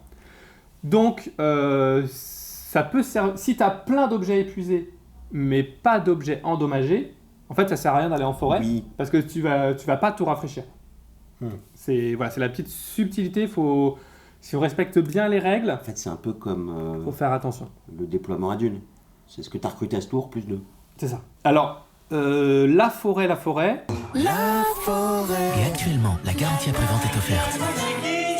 On va pas faire toute une section sur la négociation, mais quand il y a le vagabond à la table, les discussions elles tournent autour de quoi? Elles tournent de qui est-ce qui va taper le vagabond, qui est-ce qui va l'envoyer en forêt. C'est une des préoccupations principales du truc. Alors, du coup, votre but c'est quoi? C'est d'essayer de semer la discorde et le doute. En fait, de convaincre chacun de pas faire le sale boulot à la place des autres. Ok? Donc, tu sors des arguments un peu pétés, mais voilà. C'est toi qui fais le sale boulot pour lui. Ouais, c'est ça, tu veux dire. Vous n'allez pas taper le vagabond à chaque tour, parce que si vous vous développez pas, vous allez perdre. Et on va perdre. Surtout, il t'a tous les deux. convaincu de faire C'est ça. de jouer les pompiers. Ça. En fait, vous êtes censé partager le fardeau de me ralentir, chacun doit prendre sa part. Pourquoi est-ce que c'est toi qui sacrifies ton tour tout seul? En fait, je comprends pas la logique. Voilà. En plus, non mais ça rapporte rien de me taper. Si tu me tapes, écoute, tu me tapes pas ce tour-ci, et moi je vais aller taper l'autre là parce qu'il est mieux setup que moi. Je score presque pas et ça rééquilibre. Est-ce que j'ai le droit de lui donner des points s'il me tape parce qu'au moins qu'il gagne quelque chose? Ah non, j'ai pas le droit. Non mais si tu m'épargnes, je vais taper. Au prochain tour, je tape l'autre pour rééquilibrer la partie. Je score presque pas. Je te jure. Je te donne ma carte de népotisme. Et voilà, et puis là tu te dis non mais là c'est bon, vous m'avez déjà défoncé, de toute façon au prochain tour je passe, je peux plus rien faire, voilà. T'espères qu'on va pas t'achever parce qu'en fait t'as prévu de faire un dernier petit tour avant d'aller en forêt, ou au contraire tu peux bluffer pour faire perdre du tempo aux autres, pour les pousser à t'agresser. Parce qu'en fait toi tu peux dire ok, j'ai calculé, en fait je vais aller en forêt à mon prochain tour, mais les autres s'ils pouvaient perdre quelques actions à me taper dans le vide, ça pourrait être pas mal. Non mais là c'est bon, pour une fois j'allais faire un tour sympa, vous allez quand même pas me taper, laissez-moi revenir un peu, arrêtez de vous acharner quoi. Voilà, tu peux être sûr, ils viennent te défoncer. C'est sûr. C'est un jeu de copains. Là, on va C'est- venir t'achever, tu vois. Non, mais voilà, bon, ça dépend de qui t'as à la table, mais tu peux essayer de bluffer pour qu'on vienne te taper des fois, parce que de toute façon, là, je sais que je vais passer mon tour. S'ils perdent 2 actions à me taper, ça m'arrange pas mal. La petite astuce de couper à travers bois, pareil par rapport à la forêt, c'est pas par rapport à se reposer. C'est quand il y a beaucoup d'hostilité. En fait, donc ce qu'on disait, que tu peux, ouais, quand il y a beaucoup d'hostilité aussi, c'est peut être pratique, ou pour traverser la map rapidement, parce que tu peux, donc tu te faufiles en forêt au début de tour, Ouais. c'est ta première action du tour, déjà c'est de te faufiler, et tu ressors de l'autre côté avec une botte, et donc tu as traversé tout un pan de la map. Voilà, donc c'est la petite astuce pour couper à travers bois, ou... Et t'as besoin de la botte pour en sortir. Tu as besoin d'une botte pour en sortir, ou de 2 bottes si de l'autre côté c'est hostile. Oui. ok. Voilà, ça Mais ça change- t'évite 2 ça change déplacements. pas. Ça Parce que souvent tu coupes un. Ça dépend de la Ouais. configuration de la map, mais souvent ça te permet de passer à travers. Et puis surtout, c'est un move qui est pas très utilisé, donc des fois ça peut surprendre des adversaires qui disaient ok, là je me mets un peu sans défense parce que je sais qu'il lui faut X mouvements pour venir, il va pas le faire, et en fait tu fais paf, tu coupes à travers la forêt. Pour résumer un peu le plan de jeu, générique quoi, parce que ça va dépendre du vagabond, qu'est-ce qu'on fait? Donc dans les premiers tours, on fait son petit circuit de ruines dans le bon ordre. On fait quelques aides au maximum de joueurs pour gratter quelques points au passage. Si on a l'occasion de faire une petite quête pour piocher, On le fait. on le fait. Globalement, on essaie de rester un peu sous le radar, de ne pas faire un départ explosif pour pas partir en 3 contre 1 dès le début de la partie. Alors, même si le vagabond peut, dans de bonnes circonstances, gagner un 3 contre 1. Mais là, voilà, on va dire dans des circonstances un peu normales. Si tu as ton épée ou ton marteau dans la première ou la deuxième ruine, est-ce que je passe full aggro, est-ce que je passe full craft dès maintenant ou pas? Ça, c'est possible. Après la troisième ruine, hop, évaluer, est-ce qu'on a besoin de la quatrième? Alors, parce que chaque ruine fait un point, dans chaque ruine, il y a un objet. Mais on n'est pas forcément obligé d'avoir les 4 ruines pour être compétitif et gagner la partie. Par exemple, s'il y a une botte ou un sac, est-ce que j'en ai vraiment besoin dans ma stratégie? C'est un objet un peu secondaire. Est-ce qu'il n'y a pas quelqu'un qui en a déjà crafté un? Parce que les bottes et les sacs, les gens souvent ils les craftent quand même parce que c'est pas un objet majeur pour Ouais. le vagabond, donc ça arrive. Mais surtout si tu commences déjà avec un sac, tu peux te retrouver avec 4 sacs, ça sert à rien d'avoir le 4ème sac. Oui, Ouais, ça non. sert à rien d'avoir le 4ème sac. Si c'est la 4ème épée, mais peut-être qu'en fait je suis parti sur une stratégie aide, voire même ça m'arrange pas de choper l'épée. Enfin, si la 4ème ruine c'est une épée, peut-être ça m'arrange pas de la choper parce qu'en fait je veux justement rester sans défense. Ouais, et tu veux pas être hostile. Je veux pas devenir hostile. Voilà, si c'est le marteau, va probablement falloir aller le chercher quand même. Mais voilà. Et puis si c'est sur le chemin d'autres actions intéressantes, autant le faire. Mais voilà. Donc après, on joue à fond son axe de scoring principal. On marque des points un peu complémentaires de façon opportuniste. On récupère un maximum d'objets sur les autres pour alimenter son moteur. On gère l'aggro pour pas être hostile avec tout le monde. On essaye de semer la discorde, de monter les joueurs les uns contre les autres pour pas qu'ils t'envoient en forêt. On joue le diplomate. On joue le diplomate. Comme d'habitude, on met des taquets à droite à gauche pour ralentir les autres joueurs qui seraient un petit peu trop en avance. Et quand on arrive, on va dire, à tour 4, il faut commencer à planifier, il faut se poser la question de est-ce que je vais en forêt ou pas? Et c'est là qu'on commence à faire les calculs. Est-ce que je peux gagner? Est-ce En que je sortie peux de forêt? gagner en 2 tours? Est-ce que je peux gagner si je vais pas en forêt? Est-ce que je peux gagner si je vais en forêt? Voilà. Et si c'est non, qui est-ce que je dois taper pour ralentir le jeu et gagner encore un tour? Et voilà, donc c'est un petit peu la question qui se pose en fin de partie. Et après, on fait son dernier tour explosif où on crame tous ces objets, on fait les dernières quêtes qu'on peut faire, on vide les clairières alliées pour aller les trahir, les taper sans défense, on aide ce qu'on peut, on craft ce qu'on peut, voilà, pour le dernier tour. Voilà le plan de jeu un peu générique et un peu global. Alors on peut parler des cartes. Bah, les cartes craftées, c'est toujours les mêmes qu'il faut faire, non? Voilà, c'est plus simple que pour les autres factions parce que la priorité pour le vagabond, c'est de crafter des objets. Oui. C'est des points, mais c'est Des actions. C'est des actions, c'est ton moteur. En plus, on a déjà dit, mais si tu n'as qu'un seul marteau, de toute façon, tu vas pas crafter 20 000 trucs, donc c'est vraiment les objets. Et les autres cartes seront principalement dépensées pour de l'aide. Voilà. Alors, il y a quelques cartes qui sont des exceptions. On peut mentionner les plus fortes, il y a quoi? Il y a les armuriers. Bah, C'est celle qui permet d'annuler un combat. Ouais. Donc là, déjà que c'est hyper pénible d'aller taper le vagabond. Si en plus tu sais qu'au lieu de perdre 1 ou 2 combats, tu vas peut-être tu vas devoir en plus en perdre un de plus, enfin en gâcher un de plus. Et là, vraiment, dans la négo, tu peux vraiment dire non, mais attends, moi j'ai les armuriers, toi tu vas perdre un tour, peut-être plus, juste pour me faire 2 pauvres dégâts, c'est pas possible. Enfin. Il y a les décodeurs et les éclaireurs qui permettent de regarder la main adverse ou de s'immuniser contre les embuscades. Les embuscades, c'est très chiant pour le vagabond parce que ça lui endommage 2 objets en combat direct. Donc, Mais ça, c'est bien si on a le voleur. Dans l'autre deck, le deck exilé et partisan, il y a quelques cartes intéressantes aussi. Il y a déjà les partisans, qui sont les cartes qui permettent de faire un dégât de plus sur une certaine couleur en sacrifiant des cartes.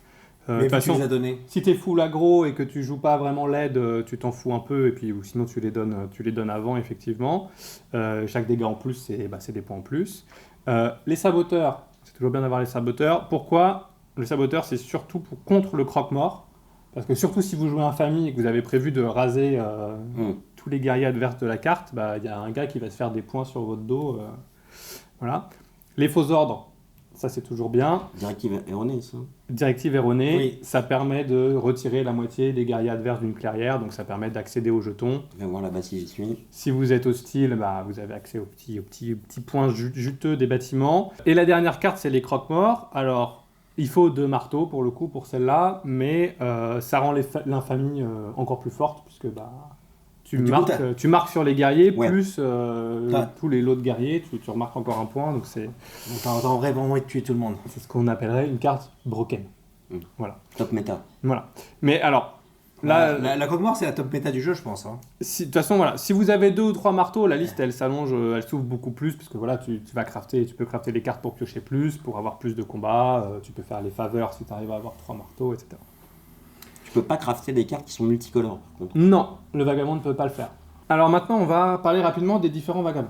Alors, on va les faire par tier list. La tier list. Est-ce que tu veux commencer? Est-ce que tu veux les faire dans le désordre? Comme ça, on s'amuse avec j'allume un tableau et tout. Non. Non, mais... Alors, de toute façon, ce que j'ai dit, rappelez-vous, si vous avez dans votre main de départ un thé ou café. ou un marteau, vous êtes estir. Considérez que tous les vagabonds sont viables. À minima, ce sera un bon choix de faction.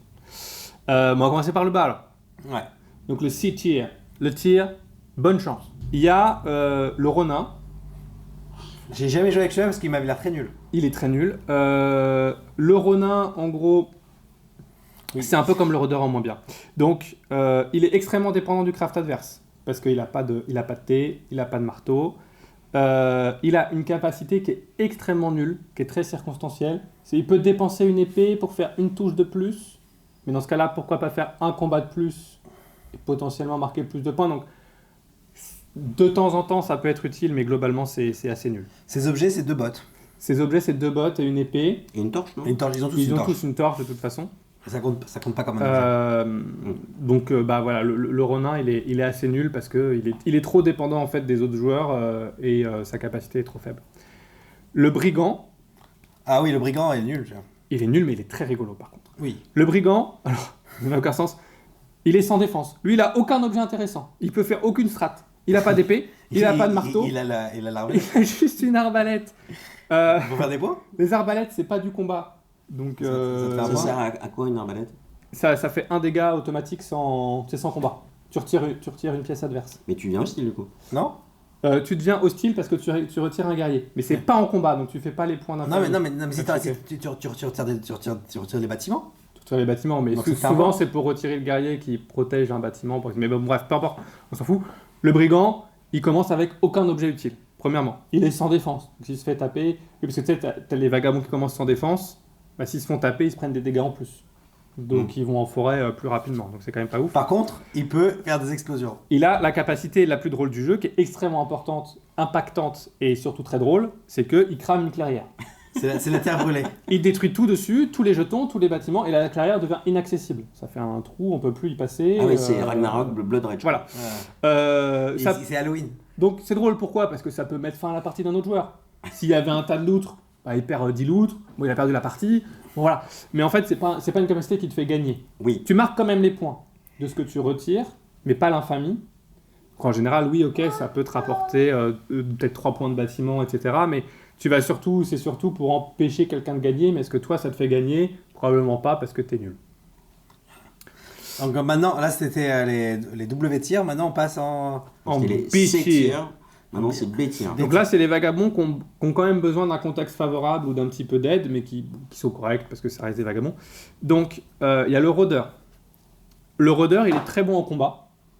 Et sa capacité Donc, spéciale... il a une épée, une il a arbalète une épée, une arbalète. et des bottes. Une botte, donc il peut compenser le fait que les autres sont hostiles, etc. S'il trouve quand il trouve sa Mais c'est deuxième vachement botte. bien son aptitude. Sa capacité est très forte. Et en fait, lui, il dépense sa torche pour réparer 3 de ses objets. C'est fort. Donc C'est la dernière action de sa journée, par contre. Donc il est hyper résistant, donc il est assez difficile à envoyer en forêt. Par contre, pourquoi est-ce qu'il est pas si menaçant que ça? C'est parce que c'est pareil, son talon d'Achille, c'est qu'il a pas de thé, et sans thé, tu plafonnes très vite. Du café. Et les autres vont pas le crafter pour toi. Pareil, il commence avec une épée, il va trouver sa deuxième dans Mais le une café, ruine. c'est ce qui permet de rafraîchir ses objets. Ouais. Ouais. Mais il le fait avec la torche. Non. Il répare. Il répare. Ah, il part, oui. Un objet réparé n'est pas Un rafraîchi. objet réparé n'est pas rafraîchi. C'est pas la même chose. Et du coup, ouais, il est résistant, ouais, il est bon en combat, mais il va vite plafonner en termes de capacité de combat. Et puis s'il trouve sa deuxième épée tard dans les ruines, c'est pareil, il va commencer à combattre un peu tard, etc.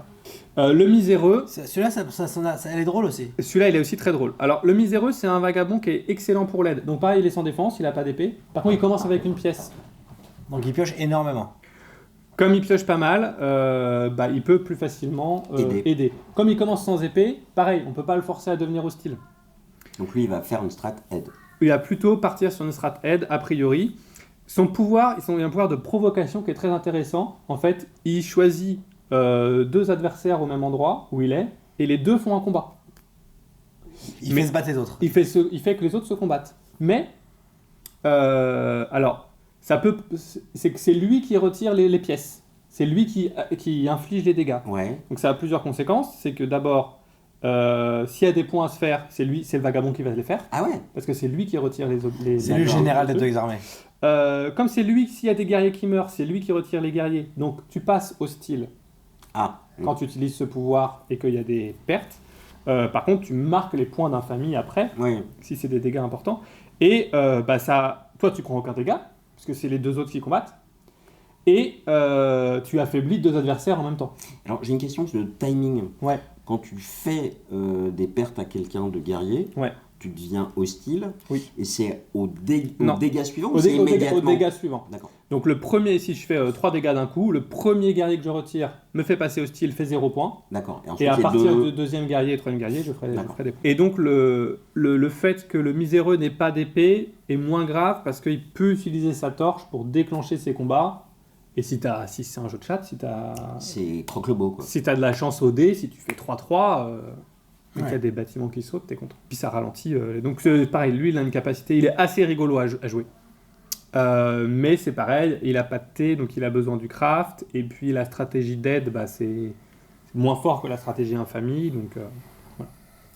Mais quand on le connaît pas, qu'on n'a jamais joué contre, qu'on l'a jamais vu bien jouer, ça peut surprendre de voir à quel point l'aide finalement peut faire des points sur la fin. Voilà. Après les A tier, c'est les choix qui sont solides, où tu te prends pas la tête, où la stratégie est assez claire.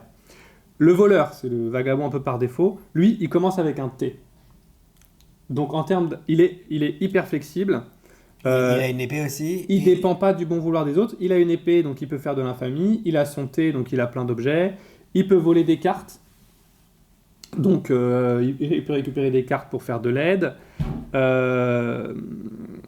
En plus, si t'as des Pourquoi il peut récupérer des et cartes c'est son pouvoir pouvoir. c'est Ah, son de pouvoir à lui. Il C'est un vole des voleur. cartes. C'est un voleur, il fait des larcins. Notamment, oui. tu sais, si tu as des factions qui jouent avec des mains révélées, si tu vois un T ou un marteau dans la main de l'autre, tu dis tiens, je vais peut-être aller voler une carte dans ta main. Au hasard. Au hasard, tu vois. Et ça, c'est pas, ça ne provoque pas d'hostilité. hein. Non, Non. non, Et par contre, après, tu peux l'aider en lui rendant. Exactement. aussi. Donc lui, il est hyper flexible en termes de stratégie, il dépend pas des autres pour craft et comment dire, parce que le T, il faut réfléchir que par défaut, tu rafraîchis 3 objets. Avec un T, tu en rafraîchis 2 de plus. Donc en fait, tous les 2 tours, Ouais. tu gagnes un tour. Non, tous les 3 tours, tu gagnes 2 tours. Bref, si tu commences avec un T en termes d'économie d'action, tu fais quand même beaucoup plus d'action qu'un vagabond qu'on n'a pas. Dans cette catégorie, il y a l'aventurier. L'aventurier, du coup, c'est le seul vagabond, C'est Bob Moran. a priori, qui peut faire des quêtes, sa stratégie principale. Ah. Parce que son pouvoir, c'est il utilise sa torche et il endommage un truc. En gros, il peut avoir un joker. En vrai, il peut endommager une fois par tour, il peut endommager n'importe quel objet pour l'utiliser pour n'importe quel objet dans une quête. Si D'accord, tu as une ok. quête qui te demande 2 épées, il peut dire non, moi j'utilise une épée et un autre truc. Voilà. Donc c'est le seul qui arrive à rendre les quêtes Ah, et puis il a un marteau. à peu près viables. Et aussi, il commence avec un marteau. C'est un des Donc- deux seuls vagabonds qui Voilà. commence avec un marteau. Donc dans tous les cas, commencer avec un marteau, c'est très fort. Donc tu as un départ assez favorable. Tu as accès aux crafts de haut niveau, les crafts de niveau 2 quand tu trouves ton deuxième marteau. Tu es moins menaçant que d'autres vagabonds qui vont être plus hauts, qui commencent aussi avec un marteau. Et puis t'as pas d'épée, donc tu peux pas être hostile. T'as pas d'épée, tu peux pas être hostile. Même si là tu pars plus sur les quêtes que sur l'aide, mais bon, c'est bien aussi, ça peut être bien. Indiana Jones, il a souvent une épée. Ça peut être bien et ça peut être pas bien parce que t'es sans défense avec un marteau, là peut-être qu'on va essayer de venir te titiller un petit peu, tu vois, te ralentir un peu au début. Mais c'est pareil, l'aventurier, c'est pas un vagabond qui a été le plus joué, etc. Donc les gens se méfient peut-être pas trop. Tu fais ah, tu fais des quêtes, haha, c'est nul. Et en fait, à la fin, quand tu commences à faire effectivement 8 points dans un 3 tour. points de quête, 4 points de quête, machin. C'est surtout au début, tu peux beaucoup piocher. Tu fais des quêtes, tu fais que piocher, puis une fois que tu en as, tu vois, 2-3 devant toi, là tu commences à faire les points, et puis d'un coup tu fais ah ouais, ça score. Le dernier vagabond dans cette catégorie que j'ai mis, c'est l'arbitre, Que j'ai pas là, j'ai dû l'oublier dans la boîte. le médiateur. C'est le médiateur. D'accord. C'est l'arbitre, je crois, en C'est dans arbiter. l'application. C'est arbiter. Arbiter. C'est le médiateur. Donc le médiateur, il est assez difficile à évaluer parce qu'en déjà, fait, il a 2 épées. Il commence avec 2 épées, lui. il commence avec 2 épées. En fait, il peut créer des situations, et ça faisait partie aussi de pourquoi le vagabond a été nerf, c'est passé un peu à cause de lui. Il peut créer des situations très très déséquilibrées, où en gros il peut opprimer une partie dès le début et complètement dominer. Parce que si dans ta première ruine tu trouves ta 3e épée, ta strat c'est juste je tape à tous les tours. C'est j'ai 3 épées, je fais 3 combats par tour, je m'en fous, je prends des dégâts, je vais en forer un tour sur 2, je m'en fous. En termes de tempo, c'est compliqué pour les autres de rattraper. Donc il y a des circonstances, voilà, je trouve ma 3e épée directe, il n'y a que des factions un peu faiblardes, t'as les lézards, l'Alliance et le chat qui sont pas des factions hyper violentes pour t'envoyer en forêt, ça va être compliqué de l'arrêter. Mais sa stratégie elle est simple, c'est taper, et elle est applicable quel que soit le match-up. Donc c'est pour ça qu'il est pas mal. C'est un choix qui est confortable mais pas très intéressant. Par contre, il est compliqué à contrer pour les néophytes, mais quand on a de l'expérience, il n'est pas estir à cause de ça, parce qu'il y a des techniques pour le bloquer. En fait, il est très peu mobile, parce que comme il est hostile avec pas mal de monde, il n'a pas beaucoup d'objets, donc il peut pas crafter facilement, etc. Donc si les joueurs se dispersent, en fait le but des joueurs c'est de se disperser, et parce que le chat, habituellement, il va mettre 6 chats à un endroit, sur une série qui fait 9 bois, etc. Là, tu fais pas ça du tout, tu mets... T'as pas plus de 1 chat ou 2 par clairière, avec un bâtiment maximum par clairière. Lui, il vient te les taper, qu'est-ce qu'il va faire ? Il va faire 4 points par tour. Mais c'est tout, quoi. Et après, oui, t'as pété un bâtiment, mais finalement, t'avais pas investi beaucoup, il t'a libéré un emplacement. Et puis toi, pendant qu'il avance lentement, tu vas te reconstruire à l'opposé de la map, tu vas devoir passer peut-être un tour à tout traverser, etc.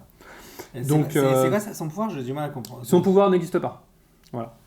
D'accord, parce que c'est... Personne n'a jamais utilisé son pouvoir Mais c'est quoi d'histoire de route. Parce que je me disais, je me rappelle même pas de... Avant de lancer les dés lors d'un combat, le défenseur peut enrôler le médiateur présent dans la clairière. Le médiateur marque 1 point et ajoute ses épées intactes au maximum de pertes infligées. En gros, tu peux l'enrôler dans un combat, tu lui files 1 point et toi, tu fais plus de dégâts. Que les autres C'est une capacité que les autres ont pour te filer des points. Non mais personne n'a jamais utilisé ce pouvoir de tout route. Donc après, il nous reste le S-tier.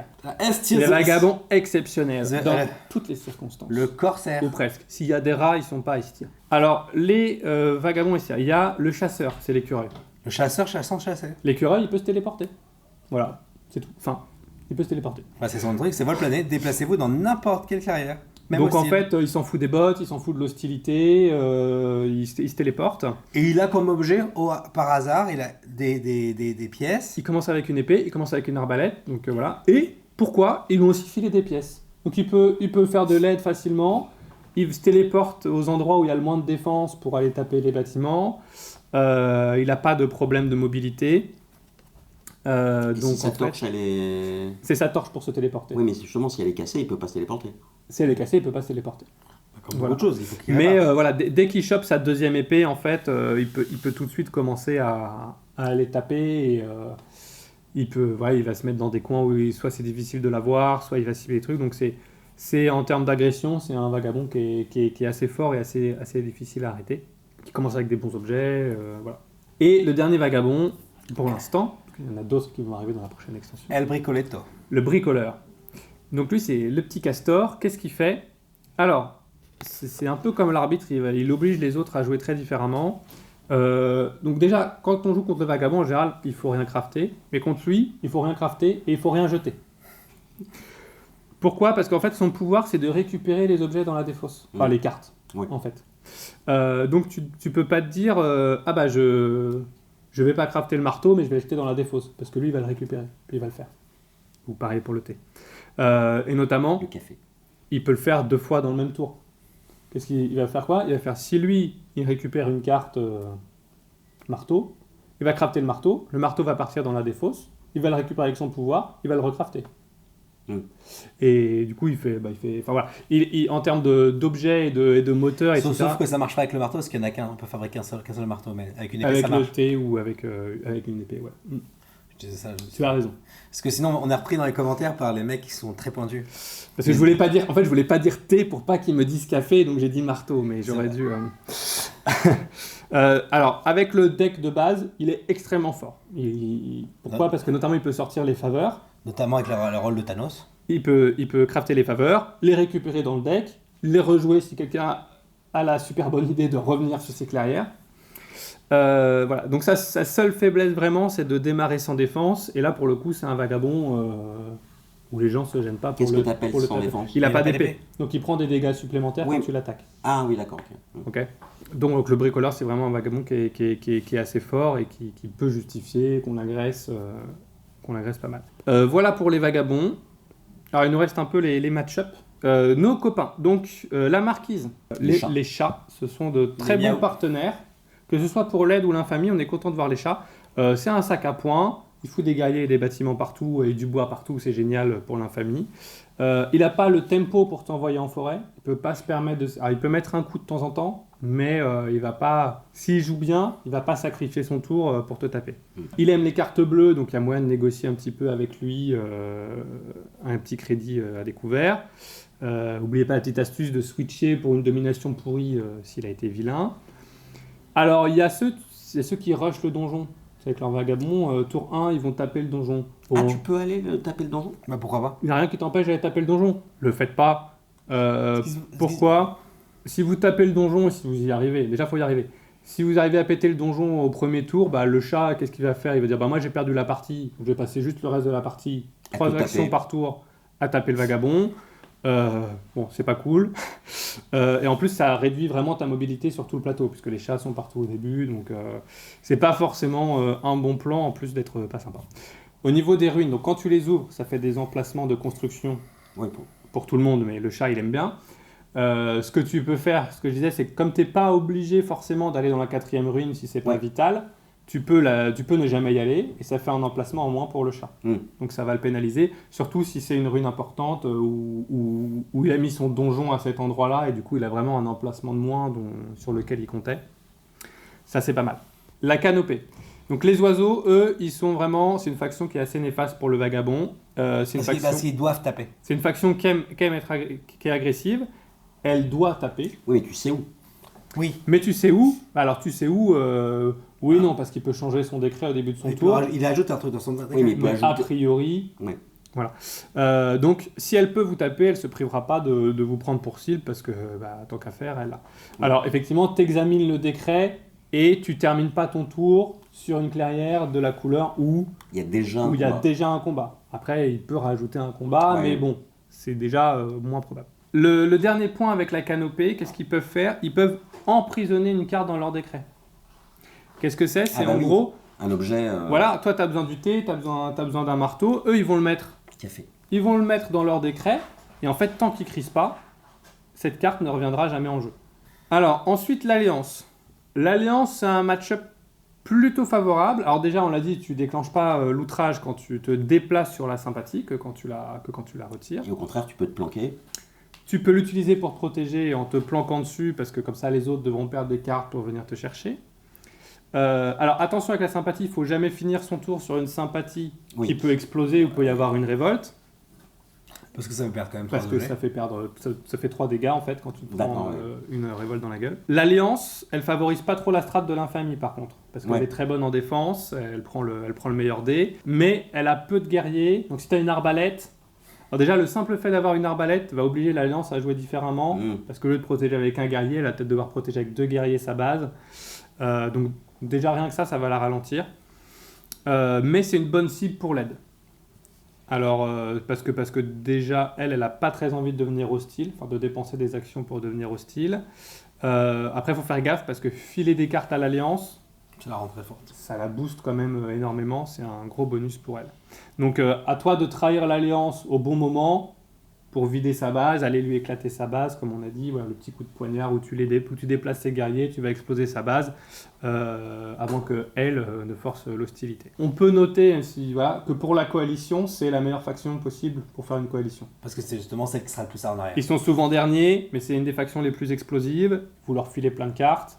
Vous tapez à droite à gauche pour enlever la loi martiale, qui les gêne pour placer de la sympathie, donc ça marche très très bien comme duo. Les lézards. Alors les lézards, c'est vraiment vos meilleurs amis, les pauvres.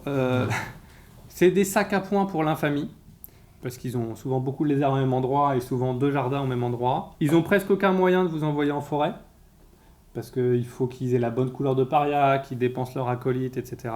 Donc pareil pour l'aide, c'est bien, parce que c'est difficile pour eux de forcer l'hostilité. Les lézards aussi, ils peuvent pas se permettre de ne pas crafter s'ils en ont l'occasion. Donc eux, ils vont peut-être vous filer des objets. Et c'est eux qui vont peut-être faire l'épée. Ouais, je suis loin. L'épée ou autre chose. Ouais, donc ils ont tellement peu d'opportunités de scorer les lézards que s'ils peuvent crafter un objet, ils vont le faire. Donc des fois, ils disent on dit ah méthode de vagabond. Tu dis bah oui mais je suis les lézards, je suis nul, je fais ce que je peux, donc débrouillez-vous. Voilà. C'est aussi un bon partenaire pour une coalition, puisqu'ils sont souvent derniers, tu leur files plein de cartes. Et puis, comme ils ont plein de cartes, du coup, ils ont plein d'actions et quand même, ça les aide pas mal. Ils sont moins pénalisés pour scorer, etc. Ensuite, les loutres. Les loutres, c'est un match-up plutôt équilibré. Pourquoi ? Les loutres, elles ont tendance à beaucoup crafter. Les adversaires, ils vont pas acheter des cartes aux loutres juste pour les deny aux vagabonds. Et la loutre, elle peut attendre un peu pour crafter, mais elle va pas attendre trop longtemps parce qu'elle veut pas forcément que les autres achètent les cartes. Ça lui bloque un peu ses prix, etc. Ça intéresse pas trop non plus la loutre de vous mettre des claques, du moins au début si vous n'êtes pas trop une menace. Pourquoi ? Parce que perdre des guerriers, c'est ce qu'il y a de pire pour la loutre. Si en plus elle perd des guerriers sans contrepartie, sans faire de points ni rien, vraiment, donc en général la loutre, elle peut devenir très violente, mais si c'est nécessaire, mais c'est surtout si la table la finance. Si vous êtes vraiment une menace, la loutre va dire ok, je veux bien m'occuper du vagabond, mais je veux pas perdre des actions et des loutres pour rien, achetez-moi des trucs, etc. Alors il y a un truc que beaucoup de gens ratent avec le vagabond, parce que le vagabond ça coûte très cher pour lui d'acheter des choses à l'autre, parce que ça lui coûte un objet par prix. Si la loutre met son prix à 3, il doit dépenser 3 objets pour lui acheter une carte. Alors il y a un truc que au tour 1, tu as tous tes objets qui sont rafraîchis, et première action c'est que tu rafraîchis tes objets. Donc ce que tu peux faire c'est que au début de ton tour 1, tu achètes quelque chose, et après tu rafraîchis tes objets. En fait, on considère que le vagabond a un peu un achat gratuit lors de son premier tour, puisqu'en fait, il épuise ses objets pour acheter et il les rafraîchit immédiatement. D'accord. Okay. Voilà. Et ça, faut le faire parce que c'est gratuit. Ça se négocie avec la loutre. Tu lui dis, écoute, je ferai probablement qu'un seul achat de la partie. Profites-en. Donc on se met d'accord, je te file 3 fonds, mais voilà. S'il a une bonne carte, un petit thé ou quoi, c'est cool. Le duché. Alors le duché. Les taupes, c'est plutôt un mauvais match-up. C'est une faction qui est agressive, qui peut avoir beaucoup d'actions de combat pour nous envoyer en forêt. Et des fois, ils ont des actions de combat qui leur servent à rien. Donc Oui, c'est pareil, ils ont leur ministre, ils font j'ai des combats, j'ai tapé le vagabond. Donc les taupes sont pas hyper intéressantes pour l'infamie parce que elles n'ont pas des gros amas de points. Et puis surtout, elles restent souvent dans un coin de la map, elles sont pas très bien réparties. Pareil, l'aide, c'est un peu dangereux de lui filer des cartes parce que les taupes aiment bien les cartes et puis on risque de se faire taper au passage. Surtout si elle a le banquier. C'est pas incroyable. Ce qu'il faut faire s'il y a les taupes dans la partie, c'est essayer de leur sniper leur petite taupe Parce que là, ils mettent des petits taupes à droite à gauche pour rallier des ministres plus facilement. Voilà, si vous arrivez à les sniper, ça va être plus compliqué pour le moteur de la taupe de se développer, etc. Et donc on devient hostile. Et donc on devient hostile. Mais ça va pas être une faction où on devient hostile pour la farmer, ça va plus être une faction où on devient hostile par nécessité de la ralentir, quoi. Parce que c'est une faction qui va vite aussi, pour gagner la partie. Les corvidés. Les corvidés, c'est un match-up un peu équilibré. Ils vont probablement pas vous agresser parce qu'ils n'ont pas non plus beaucoup d'actions. Ils préfèrent poser leur complot que... Puis eux, c'est un peu les challengers, donc ils estiment que c'est pas à eux d'aller chercher le vagabond. Voilà. Les aider, c'est pas hyper dangereux, leur filer des cartes.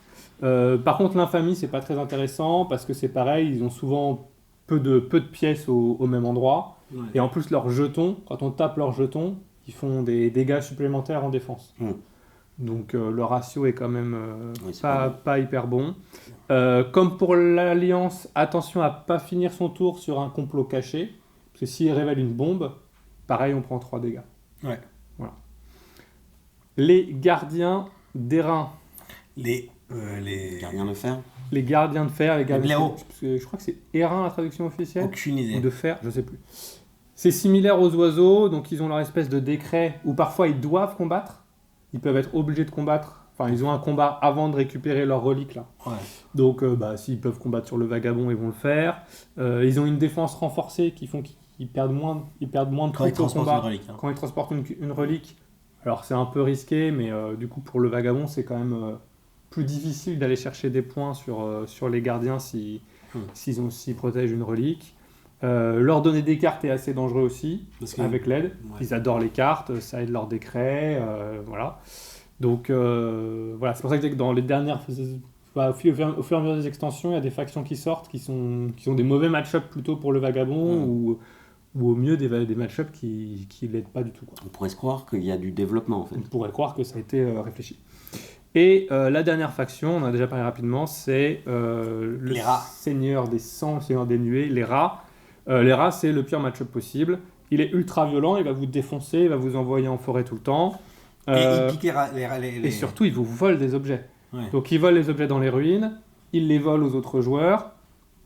Il ne peut pas les voler à vous, faut pas abuser. C'est un anti-vagabond quoi. C'est vraiment un anti-vagabond. S'il est dans le draft, ça sert à rien de prendre le vagabond. Alors, si vous êtes avant lui dans le draft, Là tu prends le laisser. enfin avant lui dans le draft, je veux dire avant lui dans l'ordre du tour, donc après lui dans le draft plutôt, mais voilà. S'il a été pris et qu'il reste le vagabond, tu vas jouer avant lui. Donc potentiellement, tu récupéreras peut-être un peu plus d'objets que si tu étais derrière, mais ça vaut quand même pas le coup la plupart C'est des dangereux. temps. Et puis, on verra quand il y aura les nouvelles factions qui vont remplacer le vagabond. Voilà. Ça c'est 10 000 likes de cette vidéo, 10 000 € sur Ko-fi. On vous le rappelle. Voilà, nous on tient nos paroles. Hein. Voilà. Et en 30 secondes pour finir avec les plateaux, donc le plateau automne, c'est quand même celui qui est le plus favorable aux vagabonds. Toujours pareil, les ruines sont assez faciles à récupérer, elles sont bien centrales, les déplacements sont faciles. L'hiver, c'est un peu pénible parce qu'en fait, alors faites attention, je vous disais de faire attention aux ruines. En fait, toutes les ruines sont en bas de la carte. Ouais. Et si tu commences pas par la bonne ruine, c'est-à-dire il faut commencer par une des deux sur la rivière, tu vas te retrouver, la dernière, tu pourras pas la faire sans faire un gros demi-tour, etc. Et c'est la seule map où la rivière sépare la forêt dans les règles. Et en fait, le haut et le bas de la map sont vraiment très très séparés et c'est assez difficile s'il y a beaucoup de points en haut d'y aller, quoi. Donc ça c'est voilà, alors que la forêt qui est en haut est vraiment très très bien parce qu'elle touche plein de clairières, mais on peut pas faire l'astuce de se faufiler pour traverser la map. Enfin c'est plus compliqué. La map lac, c'est la pire pour le vagabond parce qu'en fait pas nager, il y a un énorme lac au milieu, donc pareil on peut pas vraiment traverser rapidement et en fait il y a une ruine là, une clairière où il n'y a rien, une ruine là, et une ruine tout en bas. Et en fait, ton circuit, si tu veux faire les 4 ruines, Ça te prend déjà 7 tours quoi. c'est ça, au lieu que ça t'en prenne minimum 4, ça va t'en prendre 5 ou 6. Enfin, c'est un peu absurde. Il peut pas prendre le bateau en plus, le vagabond. Parce qu'il peut jamais Et il a pas d'argent. contrôler. Il n'a pas d'argent, on le jette, il peut pas acheter de ticket, quoi. Ah oui, mais Il peut jamais contrôler la clairière du radeau, quoi. Ouais, enfin il peut, mais il faut qu'il soit en alliance quoi. Ou il peut s'il achète les loutres. Ouais.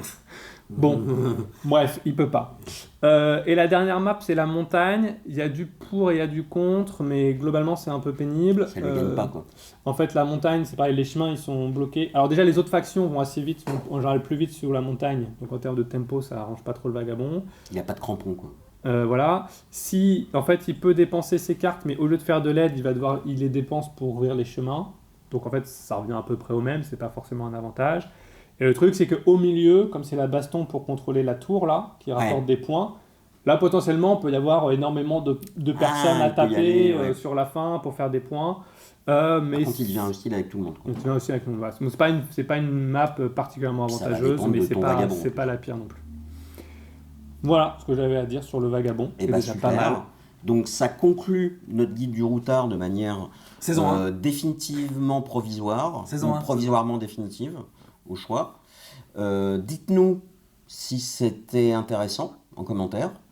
N'oubliez pas de vous abonner, de liker, partager. Je crois que c'est tout. Voilà. Rejoignez le Discord compétitif de route Ouais. pour Alors faire des tiens, parties. on nous a dit qu'il y avait le lien avait expiré. Et il faut renouveler le lien à chaque invite. C'est possible, je sais pas si c'est des liens qui expirent ou un lien permanent, mais on peut D'accord. remettre un lien Ouais, dans ouais. la description Et et puis n'hésitez pas tiens, à demander. Et toi, abonne-toi aux commentaires parce qu'il y a pas mal de commentaires avec des questions. Je regarde régulièrement, mais ouais. Et quelqu'un a posé une question sur l'alliance ou le. Ah ouais, en vrai, la réponse c'est que